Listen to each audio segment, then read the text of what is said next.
Good morning, and can I welcome members, invited guests, officers, and members of the public to this meeting of the Health Committee. Today's meeting is, I'm getting a bit of feedback. Is anyone else hearing it or no? Okay. Today's meeting is to discuss the current COVID-19 situation in London and the indirect effects of the pandemic. We encourage anyone taking part in the discussion on social media to use the hashtag #AssemblyHealth. We have a few short items to go through first. So on behalf of the committee, I would firstly like to congratulate Professor Kevin Fenton, who is with us today as a guest, on his Commander of the Order of the British Empire, CBE, award in the New Year's Honours list. Congratulations, Kevin. This is richly deserved for Kevin's achievements and 30 years of commitment to serving public health and helping the people of London and the United Kingdom. Congratulations again. So can I now ask our clerk, Diane Richards, to confirm any apologies for today's meeting? Thank you, Chair. No apologies for absence have been received today. Assembly Member Krupesh Harani is attending virtually. Thank you very much and welcome Krupesh virtually. Can I ask members to note the list of offices set out at item 2 of the agenda and ask if members have any other interests to declare? Thank you. Can I ask the committee to confirm the minutes of the meeting held on the 25th of November 2021? Happy with them?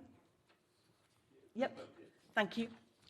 Can I ask members to note the completed, ongoing and closed actions arising from previous meetings of the committee?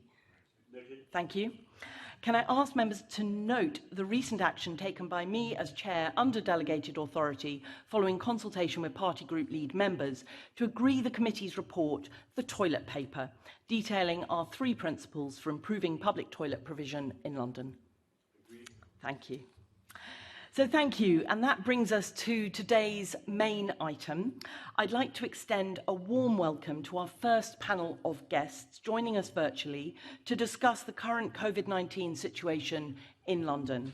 So we have with us Professor Kevin Fenton, CBE, who is the Regional Director for London, the Office of Health Improvement and Disparities. Welcome. We have Martin McRae, who is the Executive Director of Performance and COVID-19 Incident Director for NHS England and NHS Improvement London. Welcome, Martin.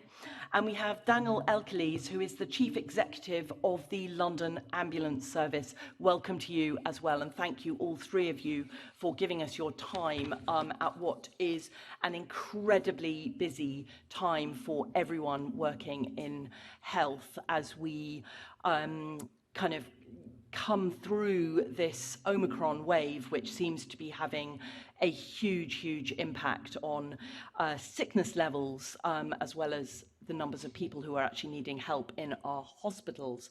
So that brings me to our first question, and I'm going to start with a question for Kevin. Kevin, what is your assessment of the current risk that is posed by COVID-19 to London and Londoners? And what do you expect the next month to look like in terms of case numbers, reinfections, and sadly deaths? Great. Thank you very much, Chair, and good morning, everyone. May I begin by just saying thank you to the Assembly members for the congratulations at the beginning.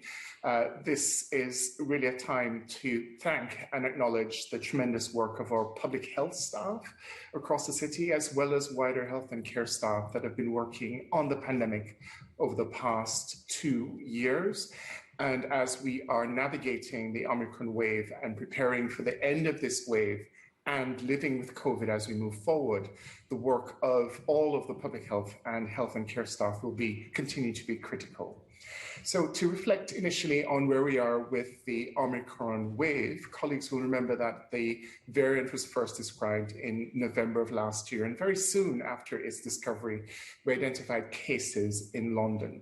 Now, as an infectious disease epidemiologist, I must say this is the most infectious agent I've ever seen in my practice or have had the privilege of working on. At the beginning of the emergence of Omicron, it was clear that we were seeing phenomenal doubling times within the city. Numbers of cases of Omicron were increasing every 1.7 to 2 days initially. And in fact, the rate of growth of cases, both of Omicron and then overall case rates, we have seen significant increases throughout the Christmas holidays and into the new year. This wave peaked at rates of in excess of 2,000 per 100,000. That's more than 5 times what we were seeing at the beginning of November. The peak itself is thought to have occurred just before the New Year's, consistent with what we saw in last year's peak over the winter period. And since the new year, we've been seeing gradual declines in case rates, initially in all ages, and then more recently, we've begun to see a downturn in case rates in those aged over 60. Now, although there's a temptation to say that the worst is behind us, that may be true in terms of the peak. However, I'd like to draw the committee's attention to the fact that our rates are still phenomenally high. They're in excess now of 1,500 per 100,000.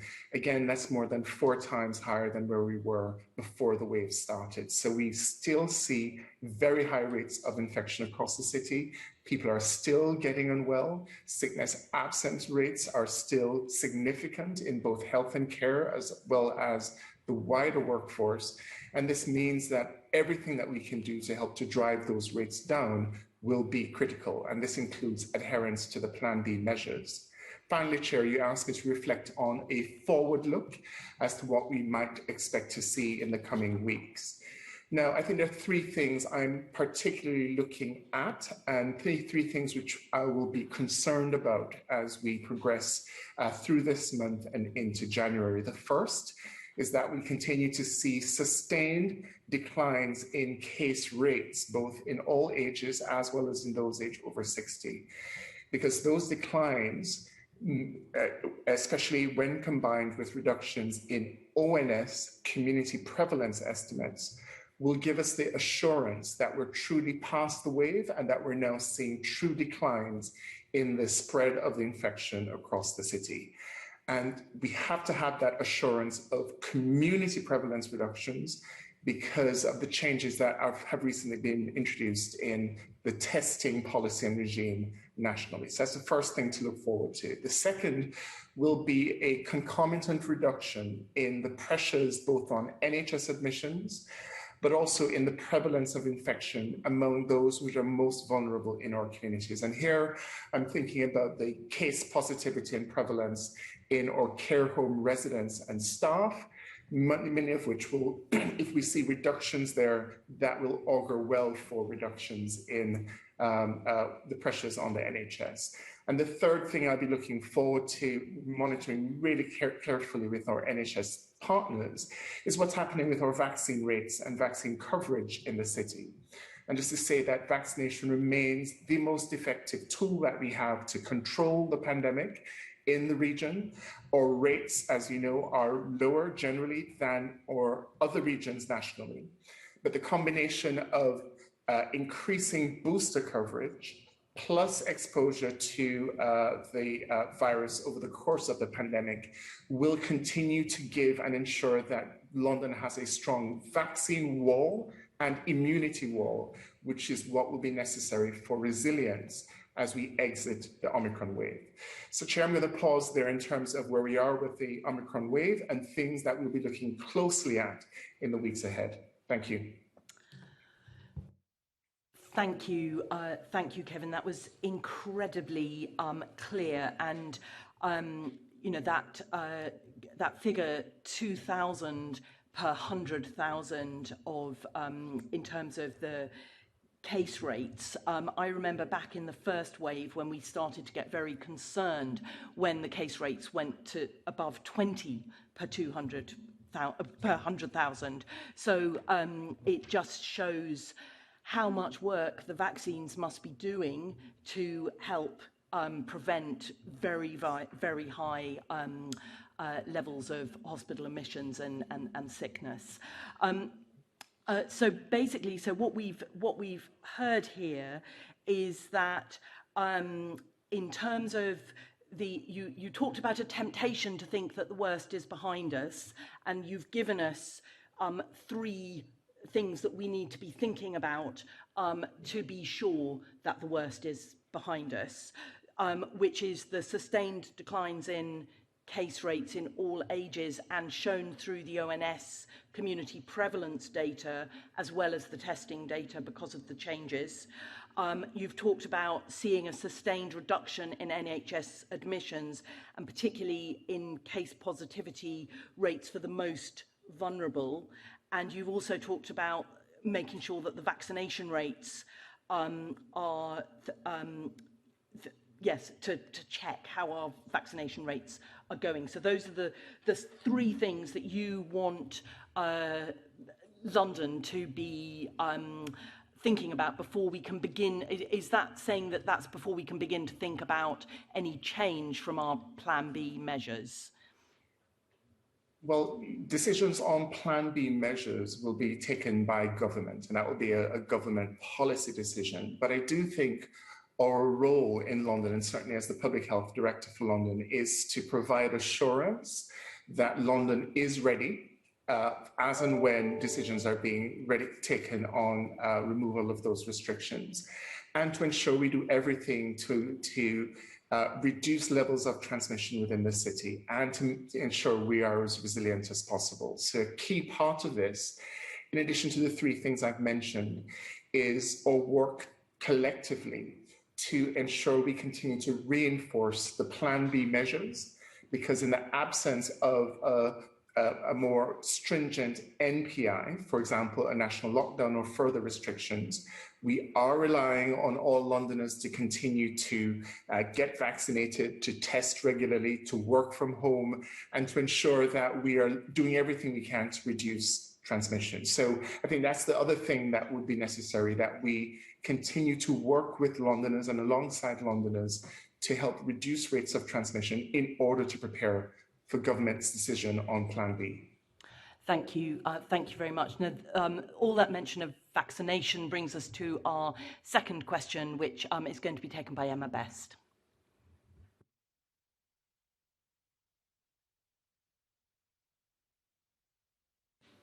Thanks, Caroline. Good morning, guests.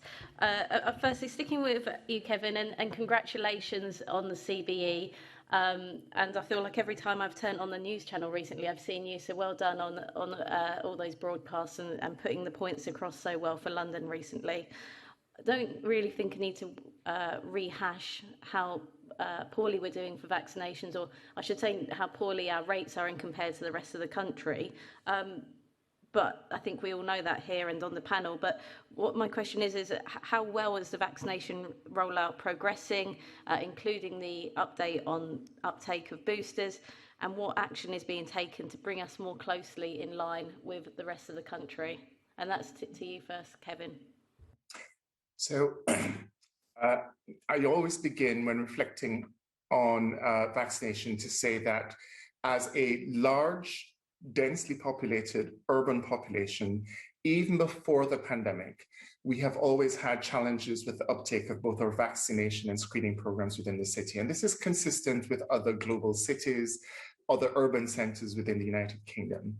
So the COVID vaccine and our journey with the vaccine has been, in a sense, no different. But I do want to acknowledge that having recognized London's unique challenges with vaccines, we have been working hand in glove across the NHS, public health, local government, and community partners, even before the first COVID vaccine was available, to both address hesitancy and to ensure we had a vaccination program which was fit for purpose in London. And I'm sure my colleague Martin McRae will highlight some of the tremendous progress that we have made. So in the city, we are making progress with the uptake of the vaccine and delivery of the booster program. While our overall rates of uptake will be somewhat lower than those of other regions, do bear in mind that for the most vulnerable, those aged over 60, the difference between other regions and London is significantly less. In other words, for the most vulnerable in the city, we have made excellent progress in ensuring that there's good, very high coverage of the vaccine, as well as the booster program. And that, I think, has in part helped us to mitigate the impact of the Omicron wave. Where we see perhaps more challenge are in the younger people within London, both in the completion of the full 3-dose course, the first and second dose and the booster. And that reflects a number of factors. It reflects the fact that many younger Londoners may have become infected with the virus through waves 1 and 2. And so therefore, there is a natural hesitancy or reluctance or reticence in getting the vaccine because they felt that they have already acquired COVID, and therefore the impetus for getting the vaccine may be less. A second reason, of course, is the issues of trust and confidence in the vaccine, myths and misinformation. And we've been doing a lot of work across the city to engage communities, using vaccine ambassadors, doing our outreach to engage with communities to address that. The third area that we see are people who are not able or confident in navigating the system. So there's something about confidence in being able to go in, register for your GP, get your vaccine, or go to one of the mass vaccination sites. So again, we tackle that by working again with the NHS and local government in our hyperlocal approach to vaccine delivery and ensuring that we're getting the vaccine to where people are to reduce the barriers to access. And then finally, there's a lot of narrative and a lot of media interest in anti-vaxxers, but I want to reassure colleagues that we feel that this is a relatively small proportion of the people in London who have not yet had their vaccines. We're highly focused on trust, information, access, and confidence as a key strategy for getting our rates up in London. So I think I'll pause there, colleagues, as I've described the sort of overall picture in London and the context for vaccination programs, as well as some of the work we're doing to tackle some of the hesitancy that we're seeing. Thanks, Kevin. If I could just come back on a couple of points for perhaps some more information. You outlined a few groups there that we've struggled to get to, that all have been reluctant to get the vaccine, and gave some kind of anecdotal evidence. Could you just go into more detail about how you've had those conversations, how you've come to those conclusions about those groups? And so, for example, you said that there's a lot of younger people that think they got COVID in the first wave, or know they got COVID in the first wave, that were then reluctant to get it in the second, get a booster because of that. Could you just detail a bit more about how you came to those conclusions, how you've managed to speak to those groups and understand those concerns and hesitancies? And the second question was, I know you spoke briefly about going out into communities and some of the hyperlocal ways in which we've done this. So could you just perhaps outline in some greater detail some of those really good examples which I know exist where that's happened, and perhaps maybe if we could understand if any of them are scalable to do on a larger scale, to recommend they're taken across London? Great. So the insights on what communities want and need to get their vaccines come from a variety of sources.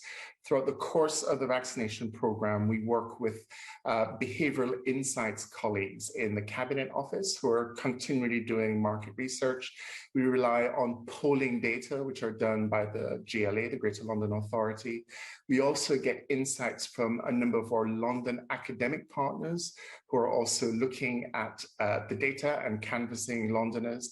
And of course, our own public health teams are doing continual review of the evidence and the published literature on the factors which are influencing vaccination uptake, specifically for COVID. So we have had an active data analysis and insights program, which have informed the vaccine equity work that we've done in the city. Now, as the program is being rolled out, we will have more information on vaccine uptake by different demographic characteristics. And a key part of the monitoring that's being done by the NHS allows us to look at the data in many ways. So we can look at the intersection, for example, between race, ethnicity, and age, and area of residence. So we can see, for example, within and across boroughs in the city, for example, Afro-Caribbean men of a particular age group, what their vaccine uptake rates are.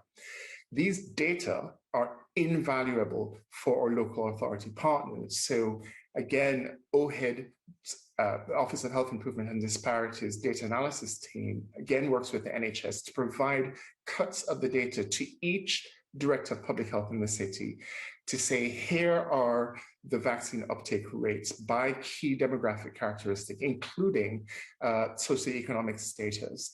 And so that directors of public health and local teams are able to understand the levels of coverage, where coverage is low, and where to target their hyperlocal efforts. And that information is available at the ward level. So if programs are needed to actually do outreach in a particular area, the directors of public health have the insight in where to target those. And that work is done collaboratively with our ICS, NHS, local authority colleagues, and local communities in using the data.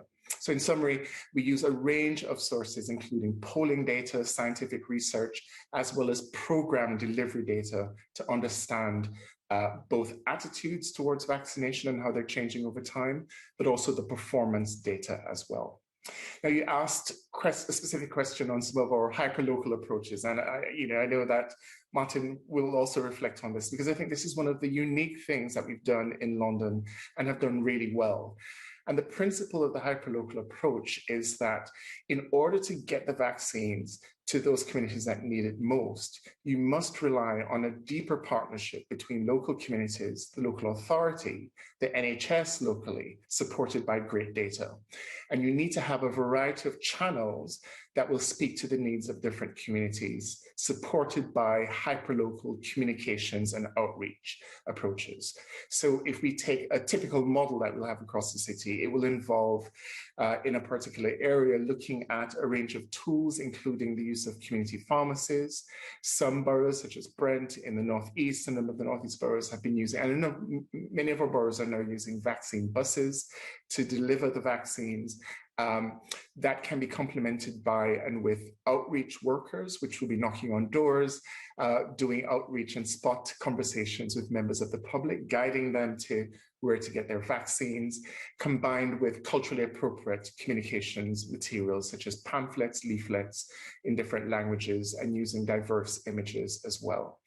We also use techniques such as town hall events and engagement events, which can be either online or in person, to bring community members together to talk about the vaccine, tackle any myths and misinformation, and then to promote the vaccine. That's been also highly effective as well. And then a final strategy that has been used is literally going and knocking on doors and engaging with members of public, especially when you have data that says a particular area, subregion, or neighborhood has a very low uptake rate. Then using the door knocking engagement has been really helpful. And we've used that for testing, getting test kits out. We also use it for promoting vaccines as well. And all of this is supported by our community, COVID community champions and vaccine champions. So that gives a sense of the protocols, as to speak, for a hyperlocal approach that we've really developed here in London and has been a key element of our vaccine program. Thanks, Kevin. That's really, really helpful. And yes, I remember I did some of that door knocking myself, and that was the first time I realised, actually, when I was really excited that we were getting the vaccine rollout and going to door knock, when I knew the vaccine centre had spares for the day, and realising just quite how much reluctance there was. That was a really eye-opening experience, so thank you all for all the work you're doing in that. Turning to Martin, and good morning, Martin. Really, the same questions there to Kevin on vaccines, and anything you either wanted to add or reiterate from that. Thank you very much, Assemblymember Best. I can only amplify what Kevin said in many ways. He put it so beautifully and so comprehensively. I'd add a couple of things. So in terms of how we understand what's needed and motivations about convenience, or motivations about confidence, or about complacency, the key in all of this is not just the data, not just the insights we get from the academic institutions and the Cabinet Office, but listening to communities. What we have learnt to do much better than probably in the NHS we've ever done before is to listen to our local communities and listen to why they are doing what they are doing, whether they're taking up the vaccine, whether they're not taking up the vaccine, and actually trying to put in solutions that communities suggest or need. So when people aren't coming to our vaccination centres, why aren't they? Would they rather it was in a local pharmacy? Would they rather that we did it door knocking and doing that? And you can only do that at a hyperlocal level. So it is really important that the NHS works alongside directors of public health, alongside local voluntary and third sector organisations to really provide a service for communities rather than to communities. And I think that's why we've been so successful. And although the numbers aren't where we'd like them to be always, I've never known such a successful public health vaccination or screening programme in London in my entire career.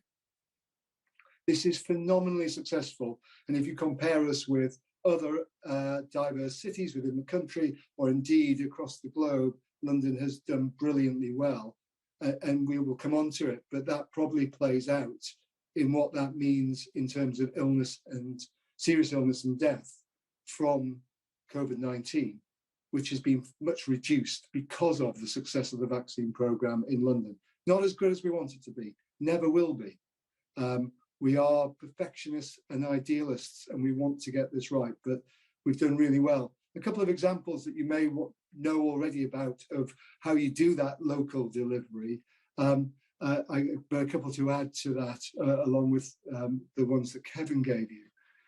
We've done some work with particular faith groups who have had particular sets of questions and set up vaccine centres purely within churches, synagogues, and temples and so on, to really drive confidence in communities that this vaccine is good for them. So we work very closely with faith leaders, and in fact, Kevin and I and Debbie Weeks-Barnard, the Deputy Mayor, have a monthly session with community leaders where we talk about the vaccine very frequently and about listening to what their concerns are.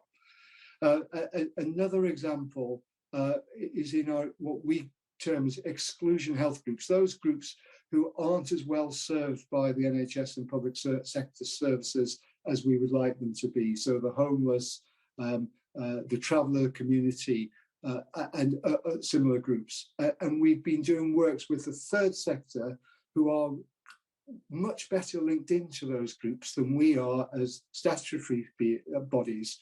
And we've been working with them. So we've worked with all sorts of groups that in the past we probably haven't even known about, but now we're successfully delivering vaccine programs to specific groups. And that only is born out of listening to people and listening to what they want from us rather than saying what is best for them, which is probably how I was trained 30 odd years ago.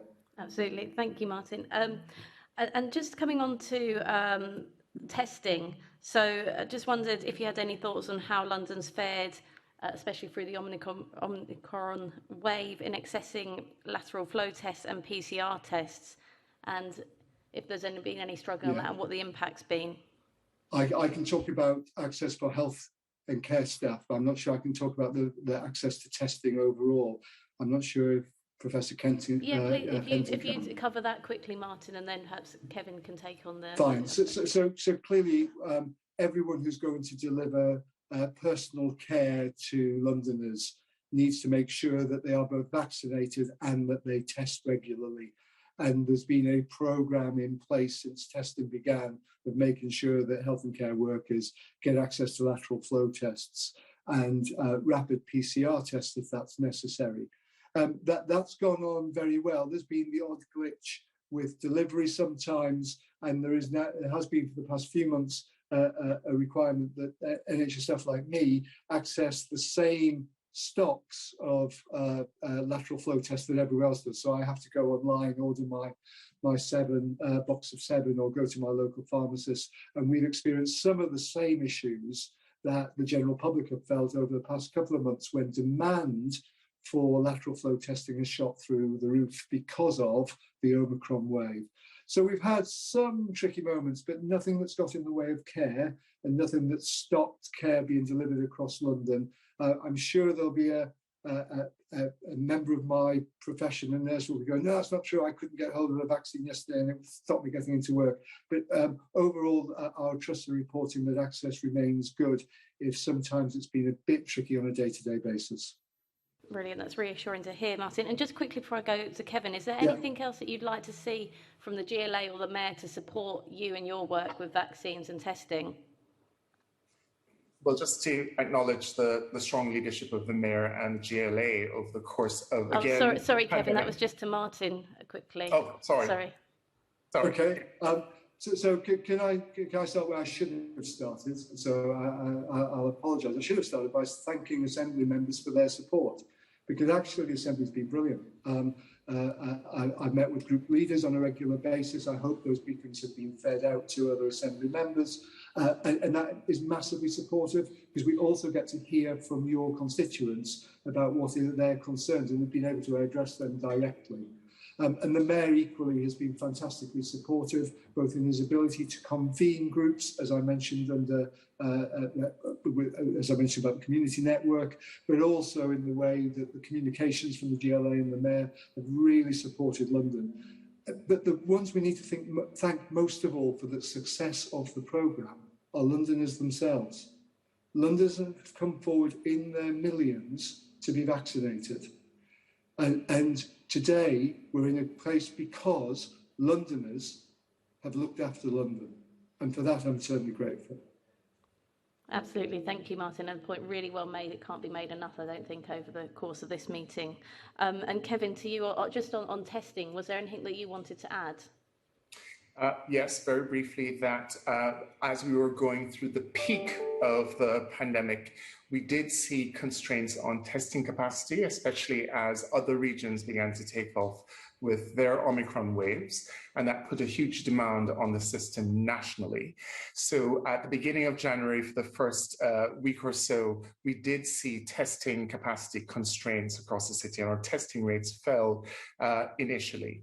Over the past week, I'm really pleased to say that we've seen significant increases in both PCR capacity for the city. We have increased the numbers of mobile testing units which are available, as well as the lateral flow device availability has increased significantly. So we're now looking at an excess of a 1 million test kit ordering capacity nationally. So there's a lot more capacity which is now available, and London is taking full advantage of the tests. So from our activity data, we can see that while we're no longer reaching the maximum capacity for the city, we're still maintaining very high rates of testing. And that's important because we do want to encourage Londoners to continue to test. And we also want to encourage Londoners, when they do a lateral flow device test, to please register their results, whether it's positive or negative, so that we can get a good handle on what's happening with levels of infection in the city. Thanks, Kevin. Thanks, Martin.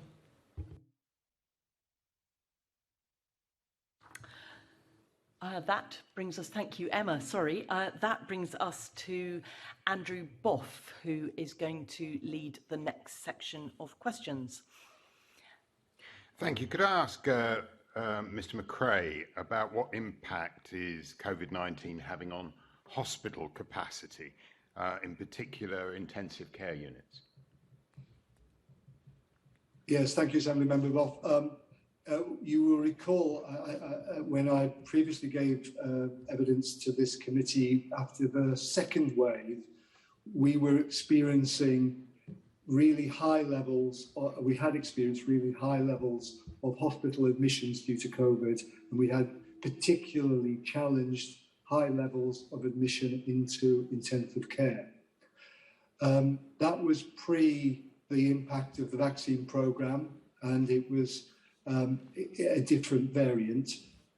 So this time, when we saw the figures that Kevin described shoot beyond to those astronomical levels, our planning was really going to be focused on experiencing something similar, if not far worse.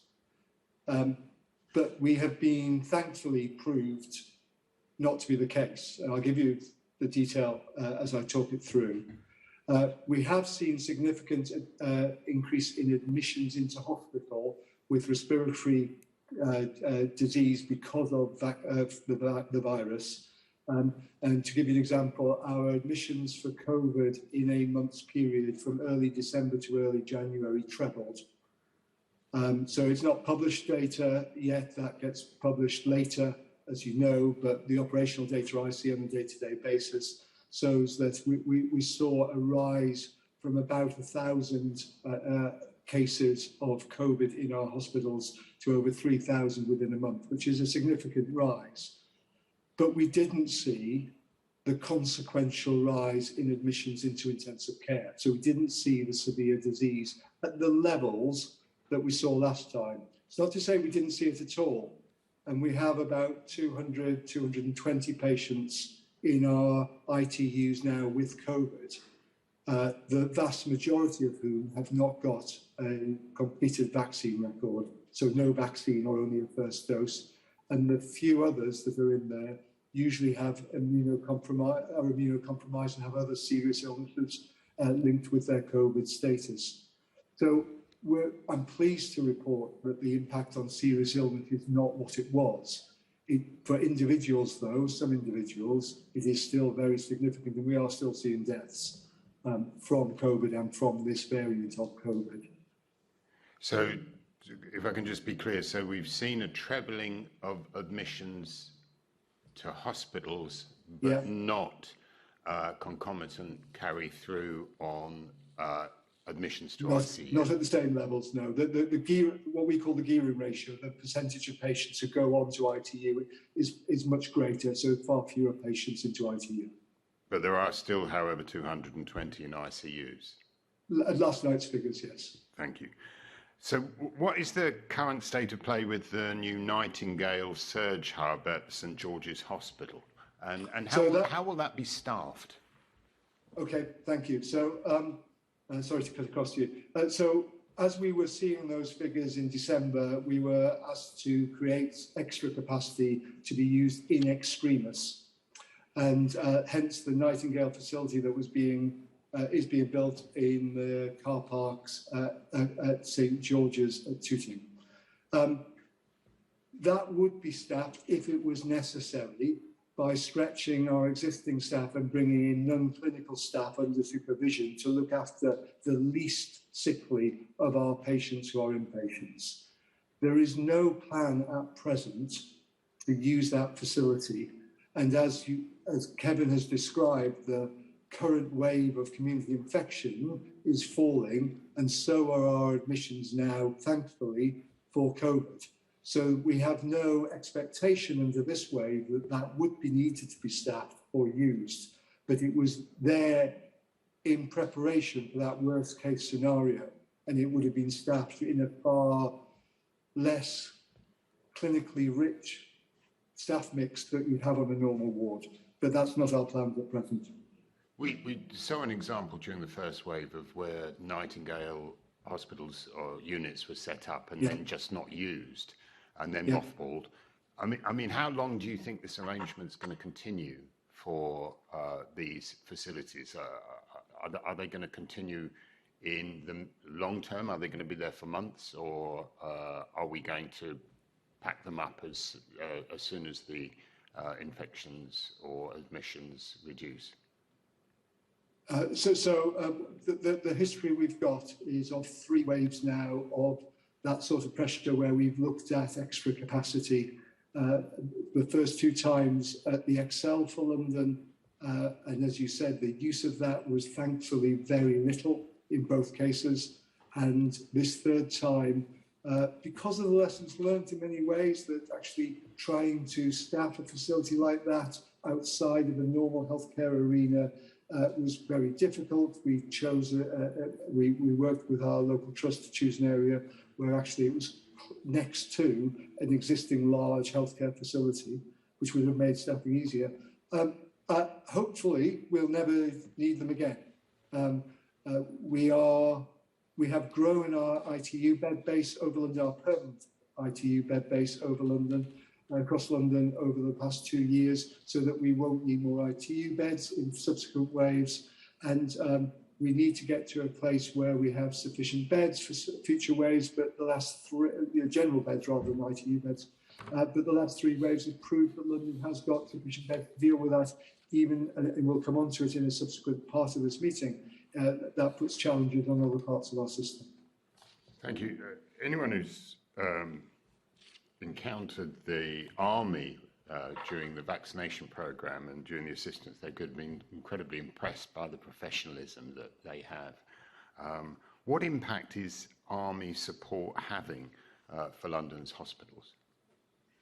So it's military in total, so I'd hate to think that we forgot about our other services who've also been great.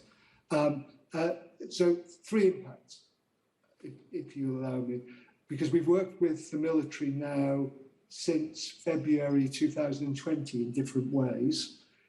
They have been absolutely brilliant at providing extra staffing capacity at times when we've needed it most. So even in this wave, although the demand on health services hasn't been as great as it might have been, you will also know that our staffing levels, because of COVID absences, have been very challenged, as every other employer has been very challenged by that. So actually, the military coming and providing support when we need them because of the staffing level has been fabulous. The second impact, though, is on the morale that brings to our services as well. So I was talking to one of our trusts only last night, who had just been in receipt of 20 military personnel this week. And they were saying the smiles on the faces of the staff nurses and the doctors in the A&E department in which they came to work couldn't be measured with the rulers they had in the department. It really brings a sense of support and people are heard, and that's really important. So that's the second impact. The third impact is the long-term learning we've got from the military, particularly around their planning and logistics and their ability to mobilise things. And I'm sure Daniel from London Ambulance may want to comment on this as well. But we've learned an awful lot from working alongside the military in the skill sets that they bring that we don't normally think we have in the NHS. And how can I just ask how we're communicating with the army,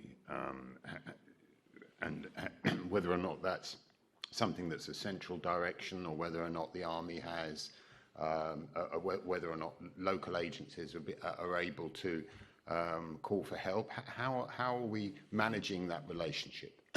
Yeah, okay, so there's a formal process within the NHS, that, as there is for other public sector organisations, where we have a process that's called, and shorthand is called MACA, but stands for Military Aid to Civil Authorities, and there's a formal process where we do that. So if one of our trusts thought that it needed military aid, they would come to me as the emergency officer for the city and put their case, and I would then my team would draw up the MACA request that would go both to through military lines to the Minister of Defence for Armed Forces and up to the Secretary of State for Health. And that's the formal communication.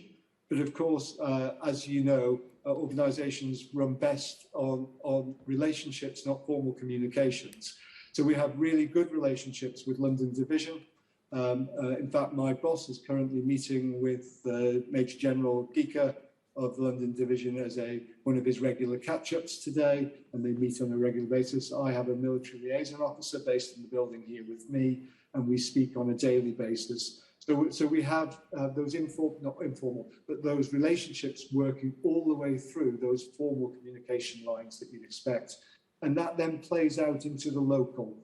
So when the troops are deployed into a trust or into the vaccination programme, they are tasked by the local health service manager, but they do that in conjunction with the commanding officer of that troop or group of soldiers. So that works really well. Thank you. Mr. Elkeles,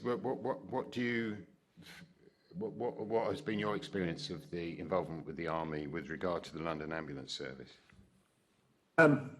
So we haven't been part of the MACA process, but there's another process where you can ask for support for things that to give you advice. And we have had one of the military team based in how we're running the incident that essentially we've been running for the last few weeks, and he's been providing loads of support to help us do that. And then, as Martin mentioned, the Army are really good at logistics, and clearly the ambulance service is a big logistics operation about delivering ambulances to people when they're in need. And we've been using their support to work out how do we do that even better than we have been doing it in the past. So we've been using them for advice and specialist skills so far.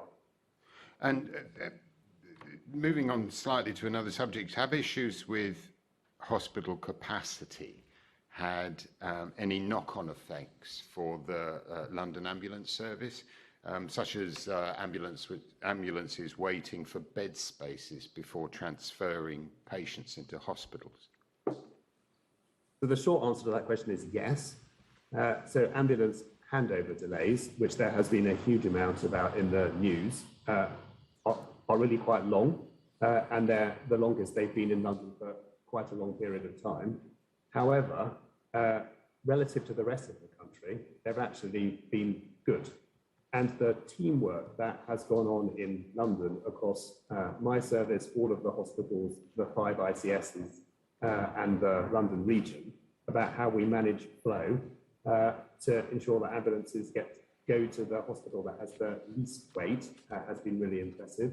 The teamwork between my teams and the A&E teams about how do we ensure that when there are waits, they are as short as they can be and the patients are treated well.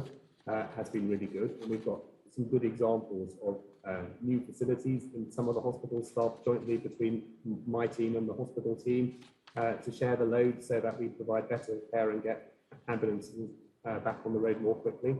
One of them is at Queen's in Romford, and I think we can demonstrate thousands of paramedic hours released by the good joint working between our teams to get ambulances back out into the community more quickly.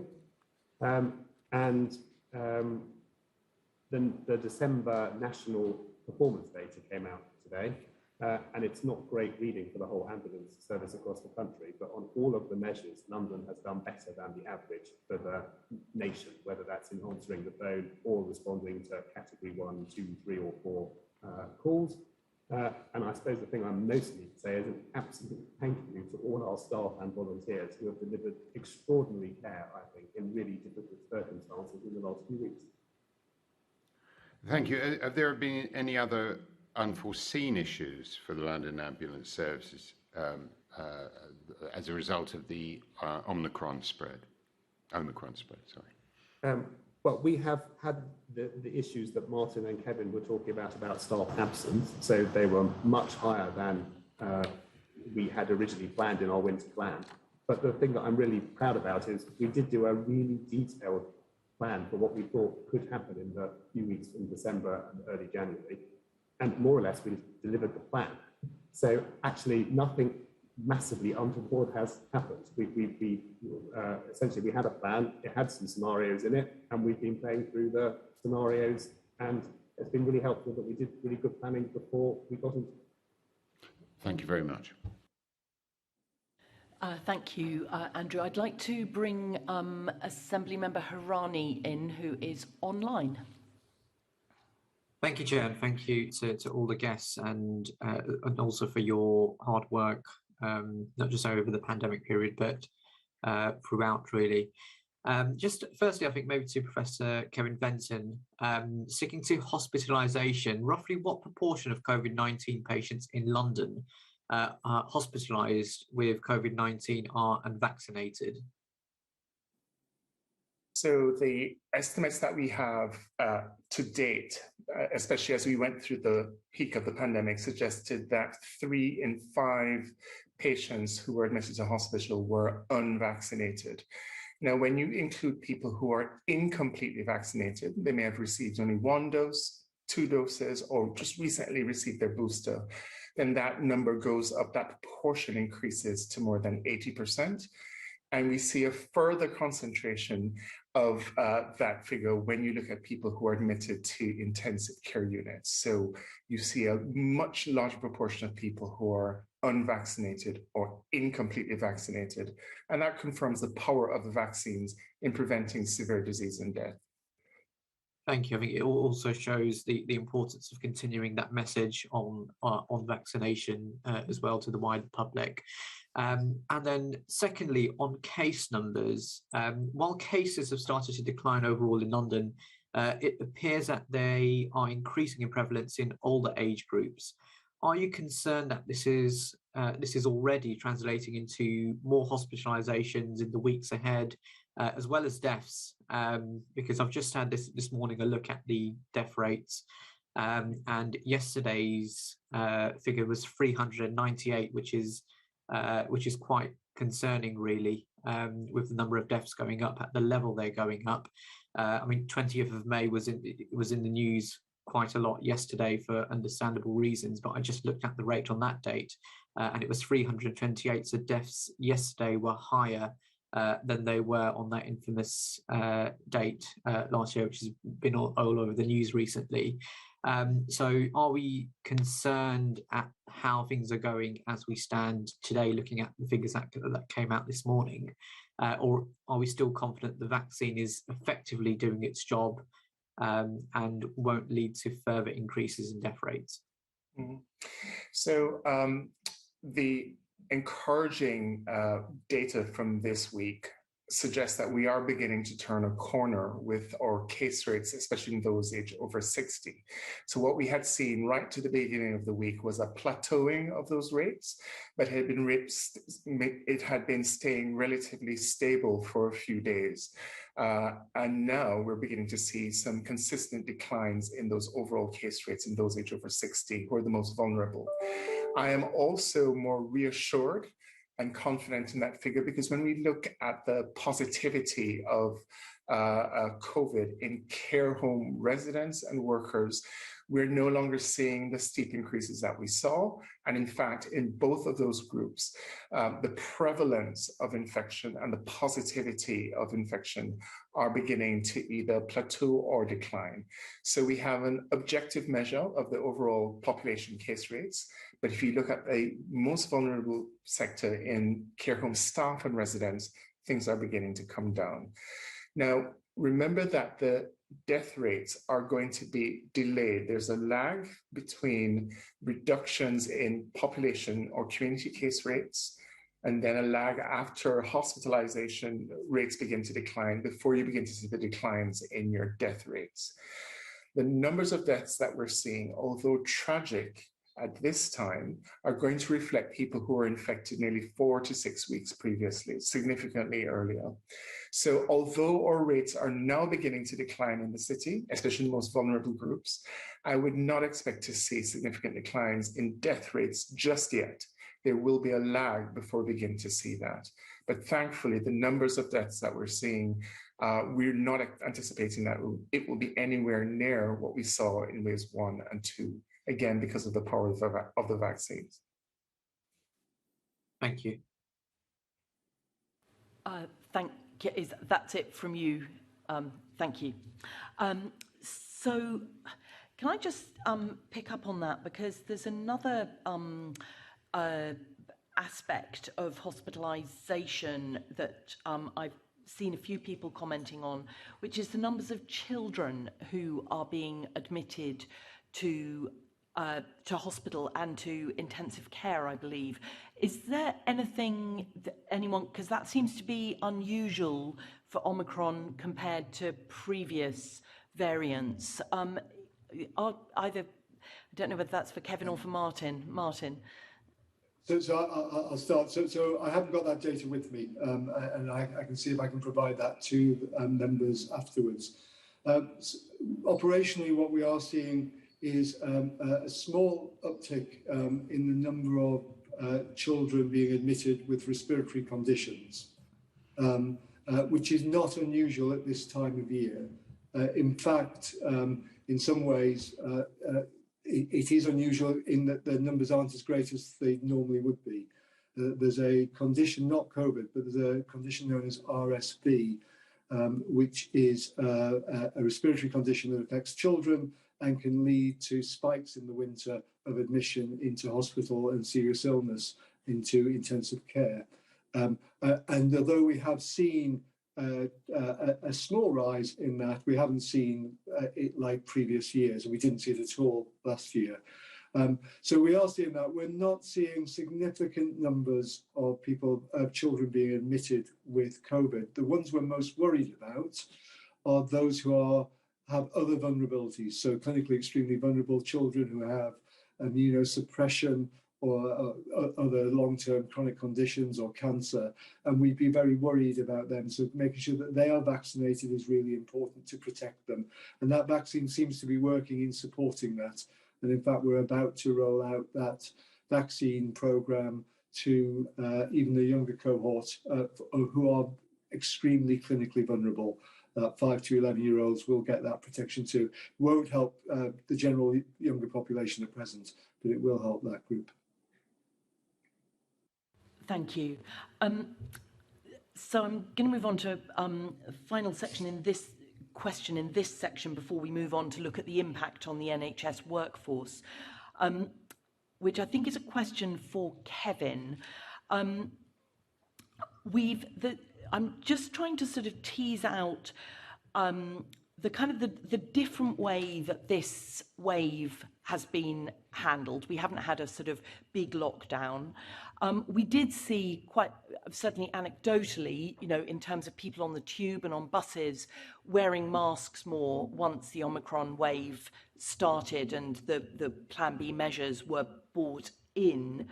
But I just wonder if you've got any comments on, whether people are isolating when they're required to, how well the self-isolation support measures are supporting people to do this, and just how you think Londoners are dealing with, we're sort of 2 years into living with kind of waves of pandemic, and just, are people a bit exhausted with it all?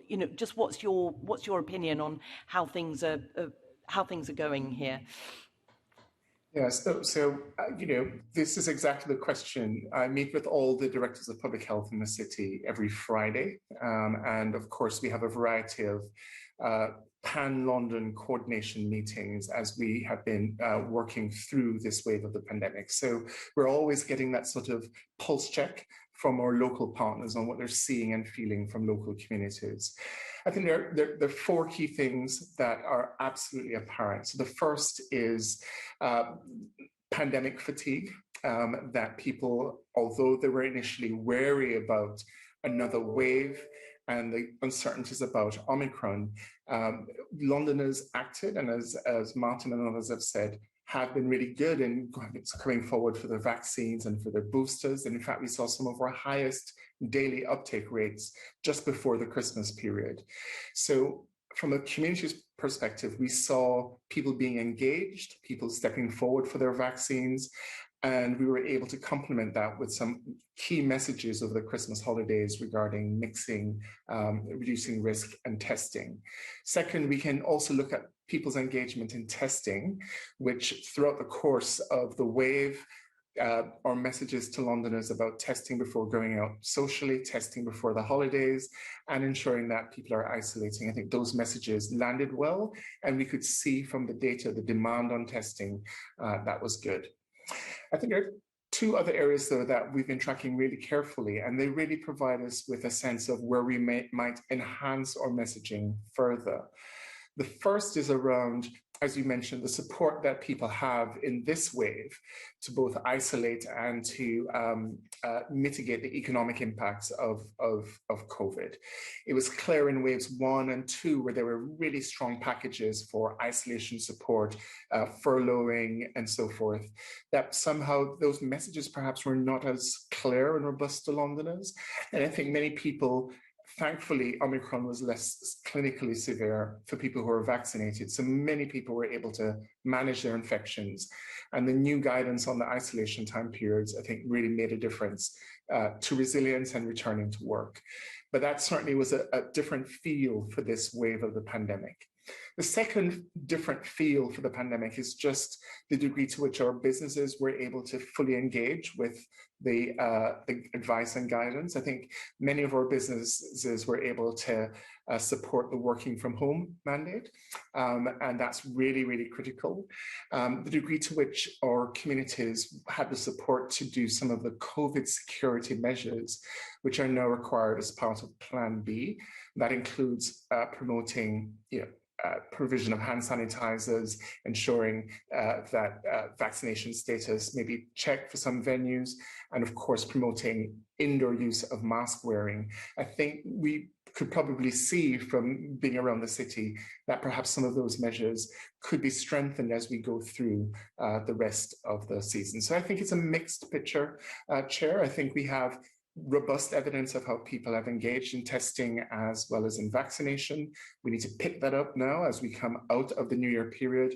But then there's some areas where perhaps there's been less stringent measures from government in terms of the package of support, as well as some of the business activities and enforcement of those that we're seeing now. Yes, we've not seen those kind of community wardens going around my local shopping parade, things like that. So I suppose I mean, yeah, Londoners know what to do to stay safe now because we've been through this all before.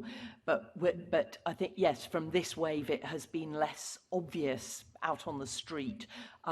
So are there any things that sort of key messages that Assembly members should be getting out, that we can do, as well as the Mayor actually, but, key messages about this whole area of sticking to measures and, wearing our masks? Is there anything extra that we're not saying at the moment that would be helpful if we were to be sharing?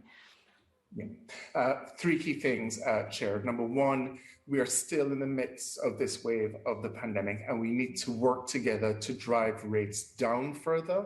And that really requires us to use the tools that we have available to us, which are the Plan B measures. So encouraging all Londoners to continue wearing the masks on the tubes and in indoor venues as stipulated by the guidelines. We still have work to do on the vaccination rate, so really need everybody, even if you've been infected over the Christmas holidays with Omicron, please, it's 28 days from the end of your infection to getting your vaccine. So that's a key message that we can push out. And of course, I'll work with businesses to encourage all their patrons to observe the COVID secure rules. So I think those are some of the core messages, that this is not yet over, and those measures are still important for us as a city. I think your support in reinforcing those messages will be key. Thank you, and that's really helpful and very, very clear. I've got Andrew Boff who wants to come in briefly, and then we're moving to Assembly Member Sahota. Thank you. You talked about possibly some mixed messaging earlier. To what extent is mask wearing important on public transport? The reason I ask this is I got on a bus yesterday, and 6 drivers from the local bus company got on. And these are drivers who should have been trained, only 2 of whom were wearing masks. And it looks like people are not taking the mask wearing seriously. And I wonder if more effort needs to be put into that, or whether or not we've done with masks. What should we be doing? Assembly Member Bob, thank you. Masks are important, and they're particularly important because the prevalence is so high at the moment, and Omicron is so transmissible at the moment. So the combination of the two means that whatever we can do to both reduce the risk of transmitting infection asymptomatically, which is what masks are really good at. So if I'm infected and I wear a mask, the probability of me spreading it to others is significantly reduced. But if I'm also wearing a mask, it helps to reduce the likelihood of me becoming infected by aerosol transmission from others. So masks definitely have a role to play, but they only do so if 3 conditions are met. Number one, that they're worn consistently and correctly. And we know that the phenomenon of people wearing the mask on the chin, on the neck, forgetting to bring it up and being on, we see that consistently. So that's the first thing. If you're wearing it, wear it consistently and correctly. Number two, it really requires high coverage of the public wearing masks together to have the population health impact. So if only 30% of people are wearing masks, then it will have limited impact on transmission. But if 90% of people are wearing masks, it becomes an even more powerful tool.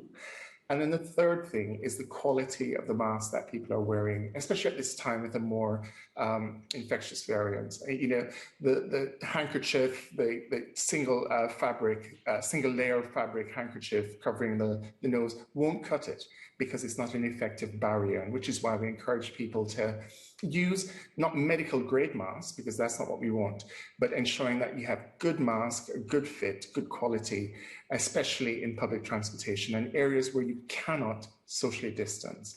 So masks still remain a key element of the work that we do to reduce rates. And I would really encourage everybody in the city, as we're going through this wave, to get back on, to continue to wearing their masks.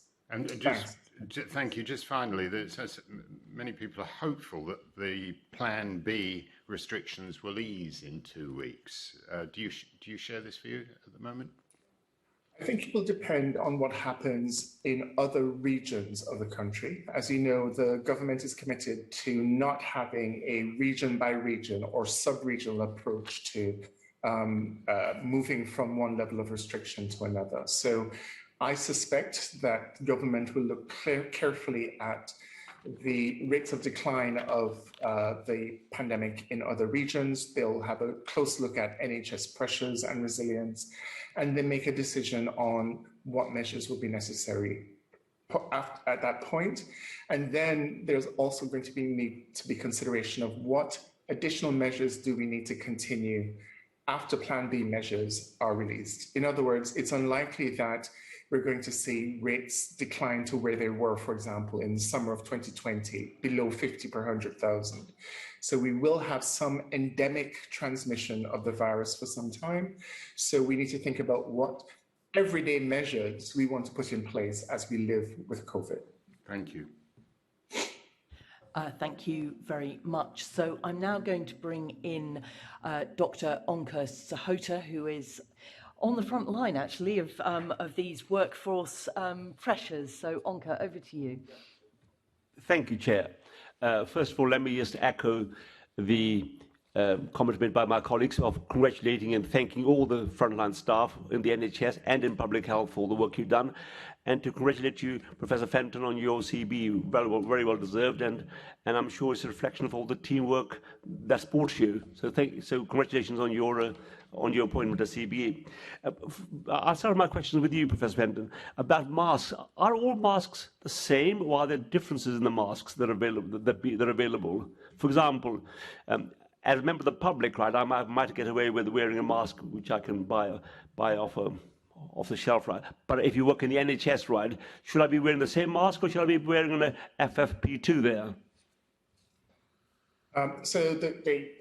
I'm sure Martin will be happy to speak to the NHS's guidelines and regulations on mask wearing. But for the public, what we're really getting people to do is just to, getting an appropriate mask, wearing it correctly is going to be key. And for most Londoners, I think the masks which are available in community pharmacies, the boots, sort of blue medical, basic medical masks, are sufficient if worn correctly. For people who are keen to have somewhat greater protection, then people are using the N95 masks or FFP2 masks, which are available online from a number of online retailers, as well as in pharmacies as well. What I'm really keen to avoid is for people to use makeshift face coverings at this stage of the pandemic, and because Omicron is so infectious. So wherever possible, just to upgrade the facial covering that you're using, and to ensure that it meets the standards of having multiple layers, it is a good fit, and that you're wearing it correctly. That's the sort of message I'd like to get out to Londoners now. Thank you, Professor. Martin, we're going to talk about the impact on the NHS workforce of the pandemic. Can you tell me what impact have increased staff absences rates caused by both by the sickness and self-isolation requirements having on primary and secondary workforce in London? I can't hear you. Forgive me, sorry. I was just about to say, can I start by, because of your role in another life, can I just take the opportunity to thank all of primary care for the work that they've done over the past 24 months. They've been absolutely fabulous, and they've had a bad press, which is completely undeserved. So I just wanted to say that on record. Thank you. In terms of staff absence, I think the picture is very similar in terms of overall numbers, whether it's in primary care, i.e. GPs or pharmacies or dental practices, or indeed in hospitals, but the impact is slightly different. And I'll explain. So what we've seen since the Omicron wave took its grip in London in December is that because of the sheer rates of community infection and the rules about self-isolation, if you are positive or if you are a close contact, that had an enormous effect on staff absence rates. Normally we run at this time of year, it's about 5% if it's a bad winter of absences amongst staff because of sickness. That's gone up a notch in the overall picture in London. And the data that's published now, I think on a weekly basis, would show that's gone up to peaked at around 6.5%. So if you think 6.5% of a workforce of over 250,000 people that are working in London's NHS, you can imagine that's not insignificant, is it? That makes a massive difference. And if you're a hospital with thousands of staff and you have that rate of absenteeism, it is really difficult, but you can mutually aid. And you can, so when I used to run a medical ward, you know, I was a member of staff down, I might borrow a member of staff from another ward to make sure that we were safe. That's possible when you have thousands of staff. If you're in a small organisation or indeed a small team, that is more difficult, isn't it? And with the nature of Omicron in being so transmissible, it means that if you are in a small team working together, so a surgical group, for example, who operate in a specialty, or a GP practice where you work within a building together, and a very transmissible disease, and therefore some of you go off, my overall aggregate figure for London is meaningless, because that means that the surgery can't operate, the surgeons can't do their job, that sort of thing. And we've seen that play out over the past 5 to 6 weeks. Now, thankfully, those instances are getting less. And there has been brilliant mutual aid between GP practices and primary care to make sure that Londoners get access to their primary care. But it has had a really significant impact. And I know that impact has been felt in all the NHS. Daniel will speak about London Ambulance, but it's true of mental health services and hospitals, in primary care and community teams. But it's also felt in our social care services, which we are so much part of that team, as you will know as a GP. So, you know, our domiciliary care teams, our nursing homes, all experience that as well. And that then plays back to a question previously asked by an Assembly member about hospital capacity and the health service capacity. It stops what we would describe as the flow through the system when teams are affected by staff absence. So it has been significant, but its impact on service. The other thing I think I would like to say is the ongoing impact that this pandemic has had on our staff overall, on their well-being, their mental health and their mental well-being. It has been huge. We cannot underplay the impact that my 270,000 colleagues in the NHS have experienced delivering frontline services. It affects family life in all sorts of ways. It affects your personal well-being. And that has played out over the past few weeks as well. Yes. So it's not just been absence because of a contact or COVID, but also because of the secondary impact of COVID has on people's lives. Yes, well, thank you, Martin, for describing this very well. Of course, we entered the pandemic not in a good place in the NHS. At that time, we had a vacancy rate of 9,000. Our beds were being occupied 97% of the time.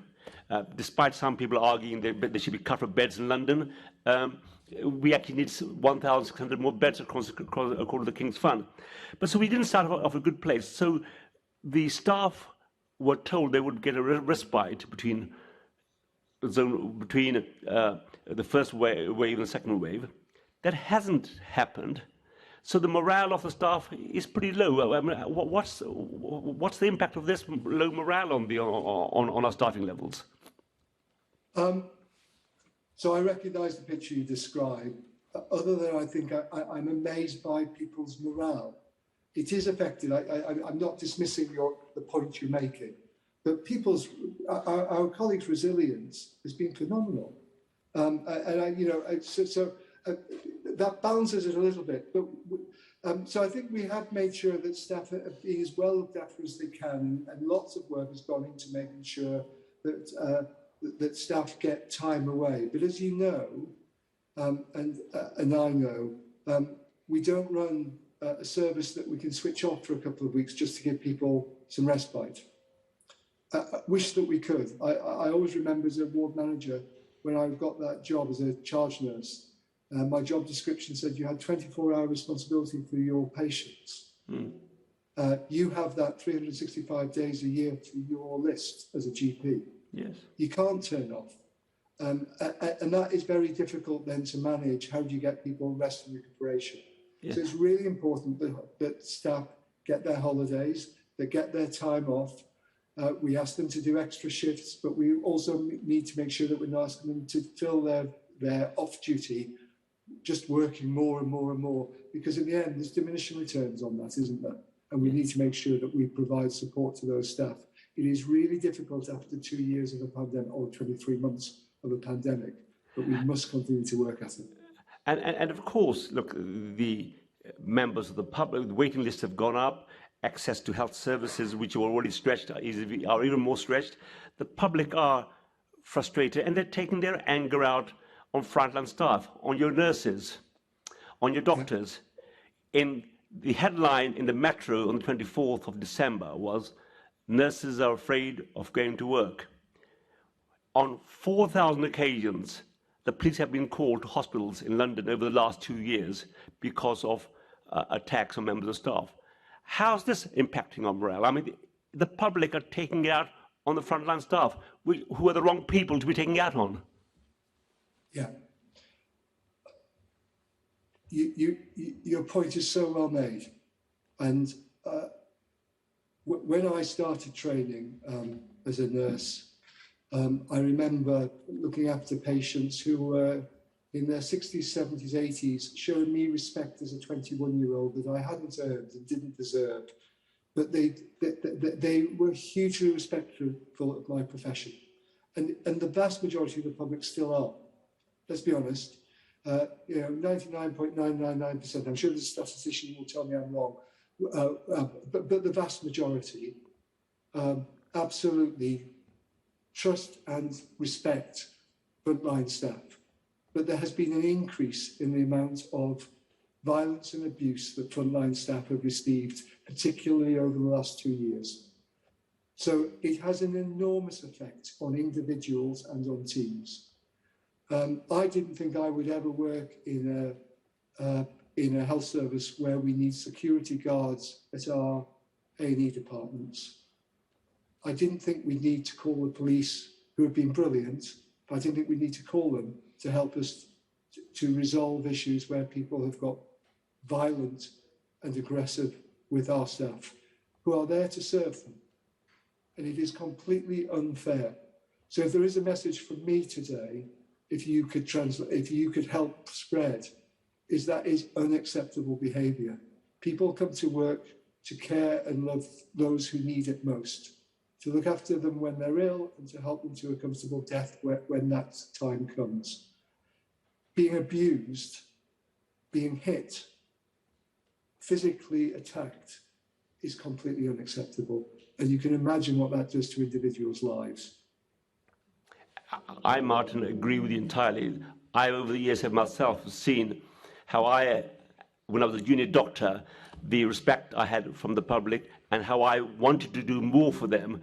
And now we've been converted into sometimes the recipients of aggression, right? And my inbox is full of these people and colleagues talking to me. So, but I am privileged in the way that I can come here and raise their concerns with you, with the leaders of the NHS, and give a voice to those people who are serving the communities and are getting abused for political judgments being made, which is neither you're responsible nor am I responsible. Maybe I'm responsible in some ways than others, but I just want to echo that comment.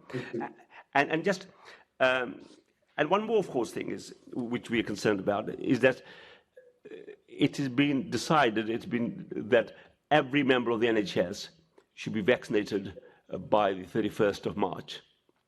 They've got to have their first dose by the 3rd of February. Do you have some measure of how many members of your NHS staff will be affected? People who are resistant to vaccination.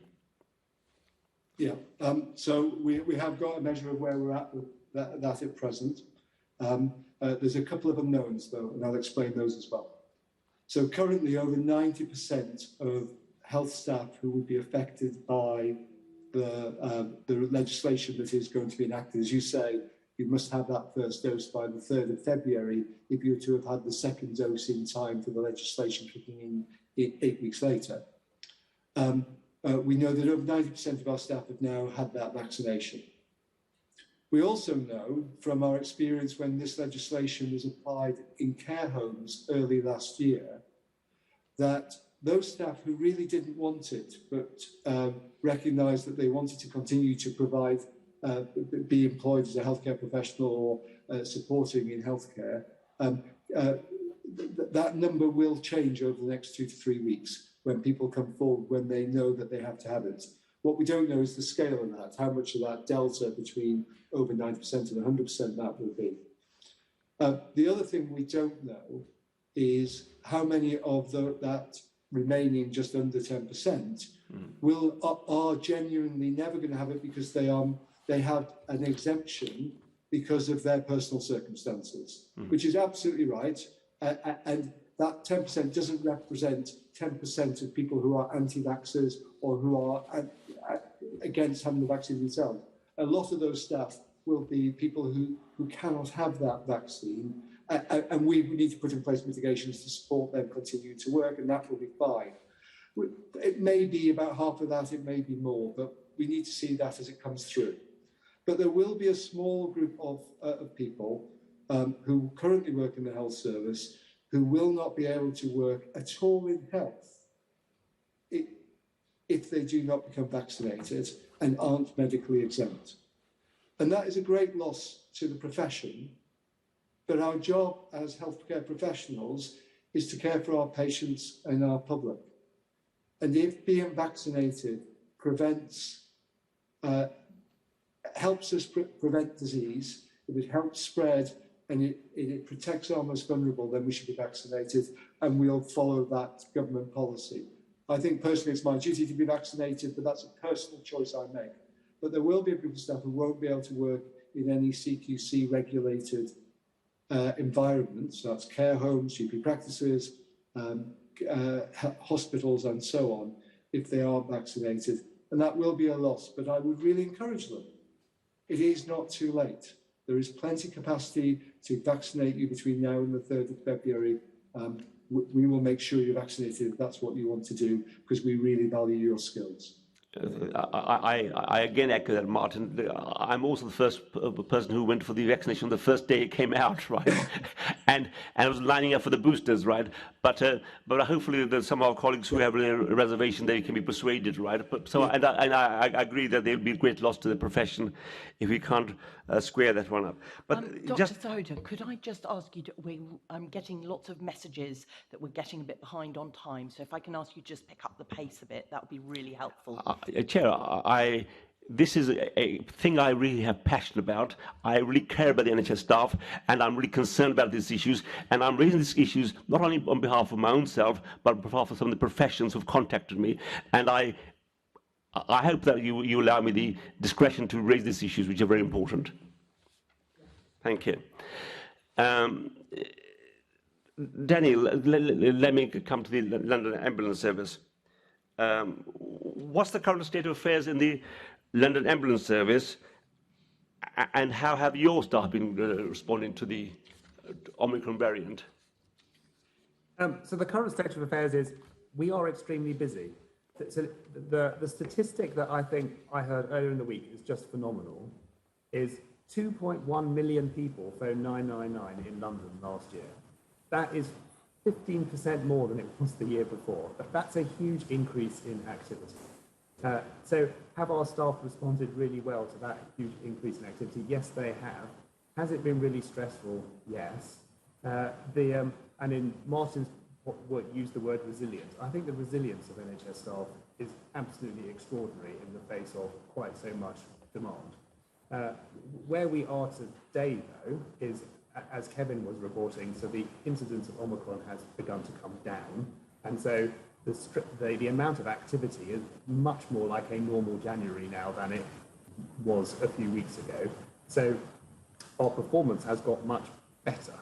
So we are quicker at answering the phone, and we're getting much quicker at getting to people in the community when they have phoned for us. And sickness levels have come down too. So they were at a peak, it was 1,000 people were off sick a few weeks ago, and it's now come down several percentage points. So it is much easier to provide a service. But things are challenging and hard, but performance is getting better, would be my summary. Yes, thank you. Daniel, I just want to, the ambulance service have done tremendous amount of good work, and just they're not anymore just the conveyors of patients from homes to hospital, but they do a lot of treatment in people's homes, right? And I want to recognize their contribution and how important they've been in the pandemic. Are you being supported by the military also, and also by the fire brigade service? Is the ambulance service relying upon these people also?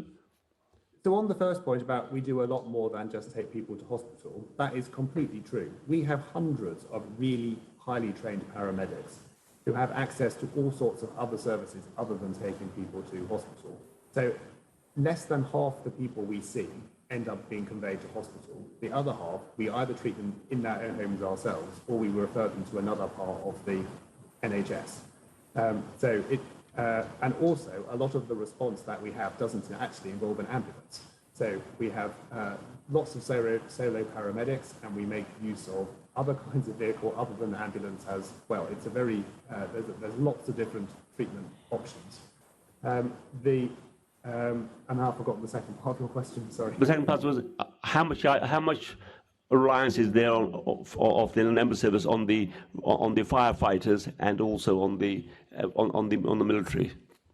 So we currently don't have the support of either the Metropolitan Police or the London Fire Brigade that we had in the first two waves of of COVID, and that's in part because they've had the same resourcing challenges as we have had, and as I reported earlier, our performance relative to other ambulance services has remained better. So when London was assessing the need of where it should be asking for the Army support in the MACA process that Martin said, the priority for the hospitals was actually greater than the priority for the ambulance service.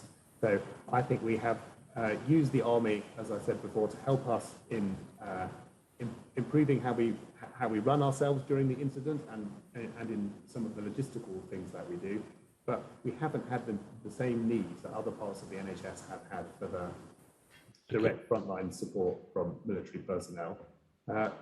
And our performance has remained generally better than the rest of the ambulance services. Thank you, Daniel. I just want to come back to you, Martin, just one last question, and this sort of end in the section. We've discussed the problems we have, but the question is we need to improve our recruitment and retention of our nursing staff. And I think the vacancy rate now in London is the highest in the country at 13.1%. how do we have a plan how to get this workforce crisis resolved? Yeah, so again, I'll get the exact details to you if the committee need it, but that vacancy rate hides a success story over the past 2 years. The actual number of nurses working in London has grown by thousands in the last 2 years. From memory, it is approximately 3,500 to 4,000 extra nurses. Now, that's not just new nurses, that's in total, in sum, the number of nurses working in the NHS today has grown in the last 2 years. It also reflects the amount of demand and therefore the vacancy rates, of course. We need to grow the staff even further to meet the demand that we're facing. It's not just true in nursing, but it's true in all health professional roles, allied health professional roles, and in the support staff that are so vital to making our healthcare services work. But there's a real opportunity in recovery here. As London thinks about recovering from this and growing, the health services and other organisations can help give people hope and opportunity in terms of employment and job. So if I leave you with a message as a nurse to a doctor and to the Assembly, it would be, if you're thinking about a career in the health service, come forward. There's brilliant opportunities. Be a paramedic, be a nurse, be a doctor. If you have to be a doctor, Kevin, you maybe that's a good thing. No, you have to be a doctor, it'd be great. They are brilliant jobs and they save lives and they make a difference to our city. Great, thank you. As I said, we did talk about a problem, and I agree with you that it's a wonderful profession, and I hope that people are encouraged to come back into it. Thank you very much. Yeah. Thank you. Thank you, Chair. Thank you, Dr. Sahota. I'm next going to bring in very briefly Emma Best, but we're really up against the clock. Please, we're going to do this in about 30 seconds. Obviously, I think it would be remiss not to mention that the major incident was brought in December due to NHS vacancies. So just because we are light on time, could I just get a confirmation from Kevin, Martin and Daniel that you were all consulted on the decision to take that? You were all consulted by the Mayor on the decision. And Daniel? So Martin asked me, but I'm not a consultee. The NHS comes from NHS England in Martin. So okay, yeah. So Kevin Yes. and Martin were consulted, but not Daniel from London Ambulance.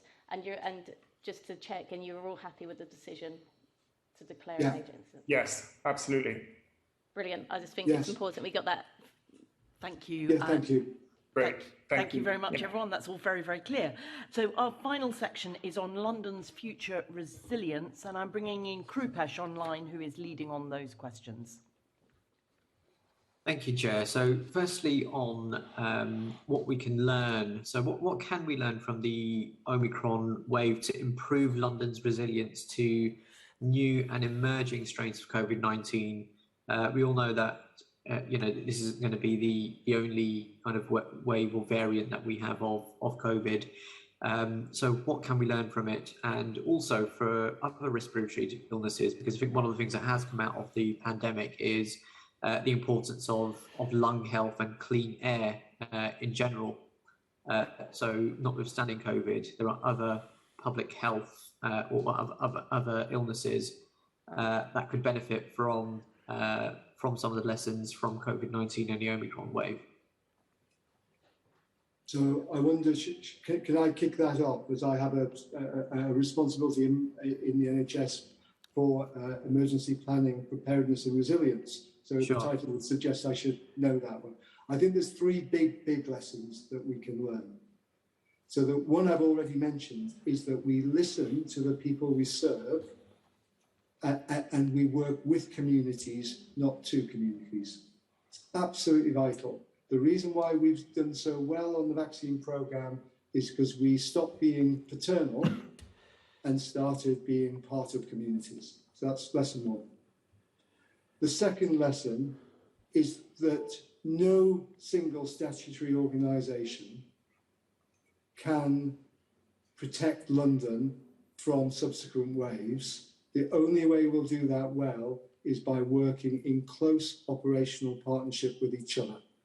And that requires trust and it requires ongoing dialogue. So what we mustn't do is go, right, we're over this one, we'll wait till the next one before we talk to each other. We've got to keep working in partnership, and that's at every level, not just at London level, but at borough level and at place-based community level. If you think about my mental health community teams or the community district nursing teams, etc., it has to happen at all those levels.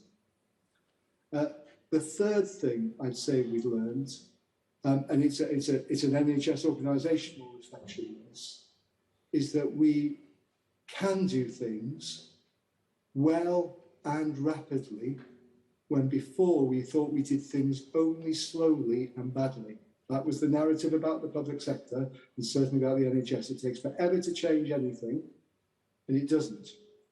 We can change and we can respond to the unique circumstances of anything that comes in front of us quickly and well, but only if we learn the two lessons before that I mentioned.